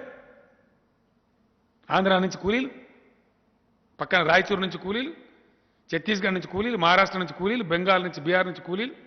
ఇవన్నీ వాస్తవాలు కదా, మీకు కనబడతలేవా? ఏ రకమైనటువంటి ఉజ్వలమైనటువంటి తెలంగాణ ఉంది ఈరోజు? కనపడతలేదా? ఇప్పుడు కుక్కగాడు మాట్లాడే ముచ్చట్నా? ఇవన్నీ వాస్తవాలు కావా? ఎవరు పనిచేస్తాను మీ డైరీ ఫామ్లో ఇవ్వాల? ఇన్ని రాష్ట్రాల కూలీలు మన తెలంగాణలో ఇవ్వాల? ఎంత మైగ్రేషన్ ఉంది తెలంగాణకి ఇవ్వాల? చీఫ్ సెక్రటరీకి నేనే చెప్పిన, వాళ్ళు కరోనా వచ్చి ఆగమైపోతుంటే సస్తమ బత్తమ తెలియని పరిశానలు ఉంటే మీరు మా తెలంగాణ డెవలప్మెంట్ యొక్క ప్రతినిధులు, వాళ్ళకి హిందీలో అర్థం కావాలని చెప్పిన, आप हमारे तेलंगाना के विकास के प्रतिनिधि है, हम आपको भाई बंधु समझते हैं, अपने माँ बहन समझते हैं, बेटा बेटी समझते हैं అని 500 రూపాయలు వాళ్ళ జేబులో పెట్టి వాళ్ళ ఇంటికి పోయేదాకా రైలు టికెట్ కొనిచ్చి వాళ్ళకి అరటి పండ్లు, అన్నము, వాటర్ బాటిల్స్ ఇచ్చి సికింద్రాబాద్ నాంపల్లి రైల్వే స్టేషన్లలో మన డీజీపీని, మన చీఫ్ సెక్రటరీని నిలబెట్టి పంపించిన వాళ్ళని నేను. ఎందుకు? వాళ్ళు పోయినా మళ్ళీ కరోనా తర్వాత మళ్ళీ రావాలి, తెలంగాణ ప్రగతి రథం ఆగద్దని. ఇది వాస్తవం కాదా? ఇది అబద్ధమా? నేనేమంటున్నా అంటే, బట్టి అబరేషన్స్, అభూత కల్పనలు, పిచ్చి మాటలు, అబద్ధాలు, కల్పితాలు, వాటిని నమ్ముదామా? లేదు నిజంగా కళ్ళ ముందు కనబడే తెలంగాణ నమ్ముదామా? నేను ఒక్క మాట్లాడుతున్నా మిమ్మల్ని, దయచేసి ప్లీజ్ రాయండి, పెట్టండి ప్రజల ముందు. ఏం చేసిందండి నరేంద్ర మోడీ ప్రభుత్వం 8 ఏళ్లలో ఈ దేశానికి? Please tell me. రేకు డబ్బాల రాళ్ళేసి లొడలొడ ఊపినట్టు లొడలొడ లొల్లి తప్ప ఏ వర్గానికి మేలు జరిగిందండి? వ్యవసాయ రంగానికా, రైతులకా, దళితులకా, గిరిజనులకా, వెనుకబడ్డ తరగతులకా, మైనార్టీలకా? పారిశ్రామిక రంగం, పరిశ్రమలు మూతపడ్డాయి, జీడిపి తగ్గిపోయింది, ఆకలి రాజ్యం పెరుగుతుంది. ఏ రంగం బాగుపడది? ఎక్కడ పెట్టుబడులు వచ్చినాయి? దేశమా? బెంగాల్లో ఎలక్షన్ వస్తే గడ్డం పెంచుకొని రవీంద్రనాథ్ ఠాగూర్లా కనపడాలి, పురణీయమ. తమిళనాడులో ఎలక్షన్ వస్తే లుంగి కట్టుకో, గిదావా? ఈ ట్రిక్కుల మీద భారతదేశానికి కరెంట్ వస్తుందా? ఈ బట్టలు మారిస్తే వస్తుందా? వస్తుందా? ఇంకా బట్టలు మార్చుడు, ట్రిక్కులు తొట్టుడు, గవి తప్ప ఏమైనా వచ్చిందా ఈ దేశానికి? పంజాబ్ ఎలక్షన్ ఉంటే సర్దార్జీ పగిడి పెట్టాలి, మణిపూర్ ఎలక్షన్ ఉంటే అక్కడ టోపీ పెట్టాలి, उत्तराखंड में उत्तराखंड टोपी बेटा गिरी टोपी ला। सर यूपी के बारे में भी बता दीजिए थोड़ा।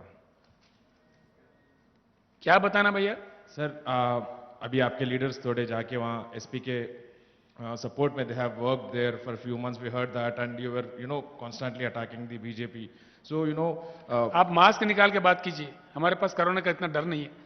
So sir, how do you see this? And your क्या आप क्या पूछ रहे हैं, मुझे समझ में नहीं आया। few TRS leaders have went to UP and अभी कोई नहीं गया भाई। हाँ, so how will be a ना, हम लोग strategy? कहीं गए नहीं है।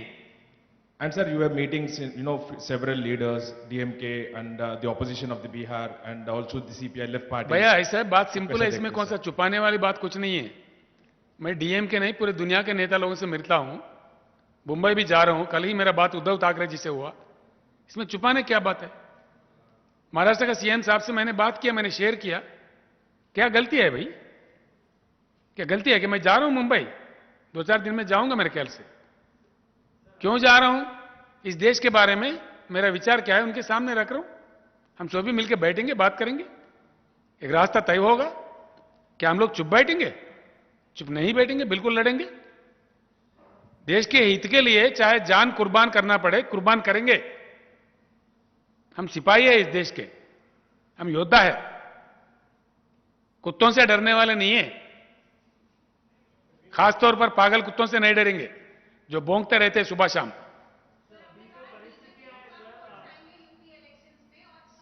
देख लीजिए आप मेरे बात क्या होगा। Sir, you said that you.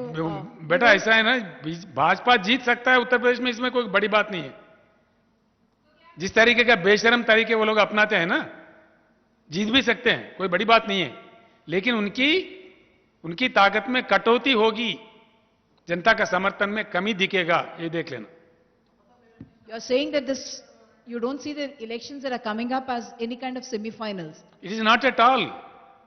That is somebody But what happens short-sighted. in UP That's a very often short-sighted reflects what understanding, madam. happens See, elsewhere. these are not semi-finals, not at all. Nobody should think like that.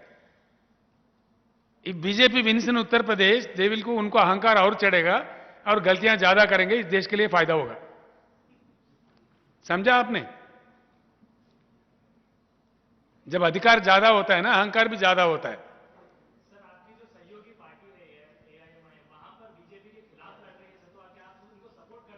आप नहीं समझते, मैं एक बात साफ बताता हूं। मुस्लिम league के जो नेता थे सुलेमान सेठ जी, उनका इंतकाल के बाद असदुद्दीन ओवैसी साहब का कोशिश यह है कि he wants to project himself as the face of Indian Muslim community, और कुछ हद तक वो सफल हुए हैं। सिवाय इसके मैं नहीं समझता कि उसका कोई एजेंडा है, उसका कोई दूसरा एजेंडा नहीं है। वो इंडियन मुस्लिम फेस का एक शक्ल बनना चाहता है, उसमें कोशिश कर रहे हैं। हमारा भाई है, हमारा पार्टी है, हमको नाज है। मुत्तहिदा आंध्र प्रदेश में भी एक पार्टी को बचाए रखने वाला एक सिपाही है, वो भी। समझा आपने? हम जो भी बोलते बराबर बोलते, डटकर बोलते, उल्टो पलटा नहीं बोलते। किसको सपोर्ट करना चाहिए? वो खुद लड़ रहा है। बिहार में गए भाई, 5-6 सीट मिला उनको, महाराष्ट्र में लड़ा, 2-4 सीट मिला। हमारा भाई अगर देश में कोई चमक रहा है तो चमकने दो, क्या गलती है इसमें? क्या नुकसान है भाई? तेलंगाना का बेटा है वो, 4 जगह अपना नाम रोशन कर रहा है तो करने दो, आपको कोई अड़चन है? Sir tax devolution what is wrong?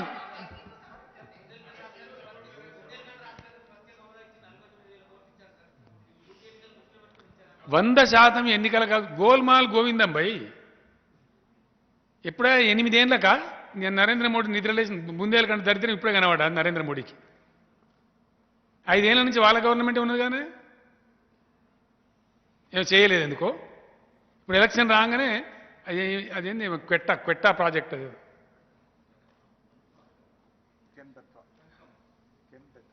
Can Betwa project ఇప్పుడే గుర్తుకొచ్చిన, అదే ఎన్నికల స్టంట్ కాదా? అది కనపడతలేదా? సార్ ట్యాక్స్ డివాల్యూషన్ డీటెయిల్స్ ఏమైనా వచ్చాయా సార్? ఏమైనా పెరిగిందా తగ్గిందా? ఏక్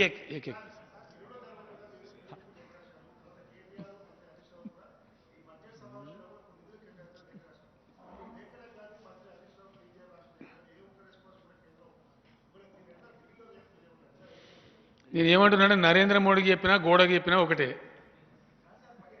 మాకు తీర్మానం అయింది. ఇప్పుడు ఇక్కడ ఉన్నటువంటి చాలా పేపర్లు కూడా రాస్తా ఉన్నాయి కదా. ఉన్నావా బాబు? తొందర ఎందుకు పడుతున్నావు? నేను ఉంటా కదా, ఆడిపోతాను. వాళ్ళకి చెప్పినా లాభం లేదు, దున్నపోతు మీద వానబడ్డట్టే ఉన్నది. అర్థమైంది కదా? ఏం చేయాలో చేస్తాం. ఇప్పుడు నేనేమో 42 రూపాయలు కూడా ఇవ్వాలని చెప్పా, నేను కుండబద్దలు కొట్టి ఇయ్యలే. సార్ ట్యాక్స్ డివాల్యూషన్ ఈయన వాళ్ళకి ఏం చేయాలా? ఈ దేశానికే పట్టిన దరిద్రం బీజేపీ అని చెప్పిన రాష్ట్రానికి ఇంకెక్కువ. దేశం నుంచే పీకినప్పుడు రాష్ట్రంలో ఉంటుంది ఇంకా. సార్ ట్యాక్స్ డివాల్యూషన్ ఏమన్నా పెరిగిందా సార్ బడ్జెట్లో? నేను ఏమంటున్నా అంటే ఏమీ పెరగది, వీళ్ళకి పెంచే తెలివి లేదు. దేశ వనరులను వాడుకొని అసలు ఫస్ట్ సంగతి నేను చెప్తున్నా, మీరు రాయవలసింది దయచేసి, కంట్రీ యొక్క ఎకానమీని లివరేజ్ చేసే తెలివితేటలు ఈ 2 పార్టీలకు కూడా లేదు. కంట్రీ ఎకానమీ సైజును పెంచే తెలివి లేదు వీళ్ళకు. అసలు సంగతి గది. మన ఎన్ని రోజులైనా పాపంకి ఎంప్లాయీస్ గరీబ్ గారు 2.5 లక్షలు ఉంటే గదే ఉంటుంది 8 ఏళ్ళ నుంచి గదే ఉంటుంది పరిమితి ఆదాయ పరిమితి పాపం చకోర పక్షులు చూస్తాను వాళ్ళు నేను పీఆర్సీలో జీతం పెంచితే వాళ్ళు అన్నారు ఏం లాభం సార్ నువ్వు పెంచితే సగం పైసలు అటే పోతున్నాయి ఇన్కమ్ ట్యాక్స్ అని పొత్తుకున్నారు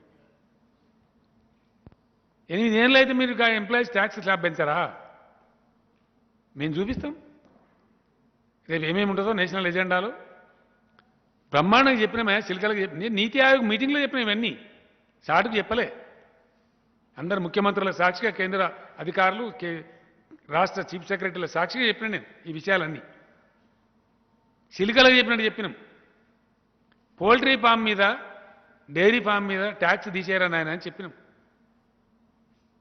మా తెలుగులో అయితే దాన్ని పాడి పంట అంటాము మీ హిందీలో అయితే కేతీ బాడీ అంటారు పాడి పంట అంటే పంటతో పాటు పశువు ఉంటుందో గొర్రె ఉంటుందో మేక ఉంటుందో 2 కోళ్ళు ఉంటాయి అంతే కదా అట్లనే మీ దగ్గర కేతీ బాడీ అంటారు కేతీ అంటే పొలము బాడీ అంటే 2 ఆవులు 2 బర్రెలు పాలు ఉంటాయి ఇక డైరీ ఫామ్లో వచ్చి ఇన్కమ్ ట్యాక్స్ ఎంత దాన్ని తీసేయి బాబు పాల ఉత్పత్తి పెరుగుతుంది పిల్లలు మంచిగా పాలు తాగుతారు బలిష్టమైన దేశం తయారైతే చెప్పి బుర్రనే లేదు వచ్చే వాళ్ళందరూ కలుపుకునే పోతాం కదా ఎప్పుడైనా కూడా ఎందుకు అందరూ విడిచిపెట్టిపోతామా Sir, ఏంది నీకేం తెలుసు నాకు నువ్వే కావచ్చు లీడర్ రేపు వాళ్ళు వద్దంటారా అరే one who leads becomes a leader మీరే రావచ్చు కదా బ్రదర్ రేపు చెప్పలేం కదా sir, ఇప్పుడు మహమూద్ నేను హోమ్ మినిస్టర్ అవుతాను అనుకున్నాడా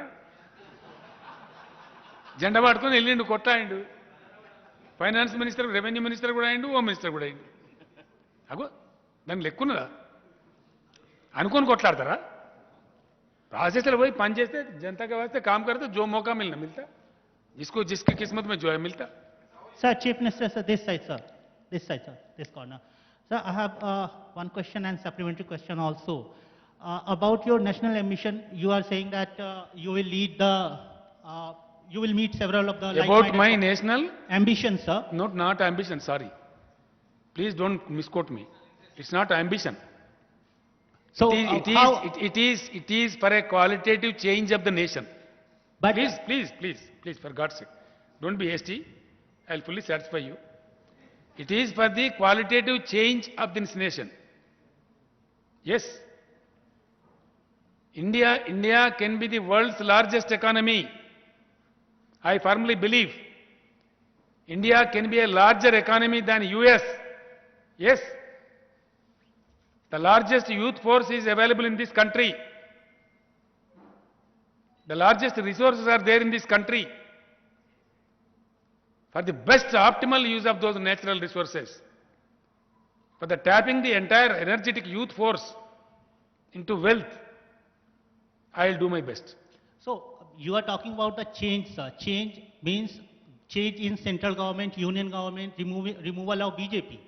मैं आपको एक बात बोलूं shall I tell you one thing nothing will change in this present setup And that's why I'm hear me don't be impatient we need to draft a new constitution of India yes I firmly believe so many nations wherever they felt it is necessary they have rewritten their constitutions yes they have brought in new constitutions now there is a need in this country to pursue a new constitution of India एक नया सोच एक नया दिशा नया संविधान यही हमारा नारा होगा yes you wait and see about sir, meeting with West Bengal Chief Minister or Odisha Chief Minister. Now you are meeting Shiv Sena Chief and Maharashtra Chief Minister. So we can expect in near future you will meet all these leaders, discuss your idea with them. Why not?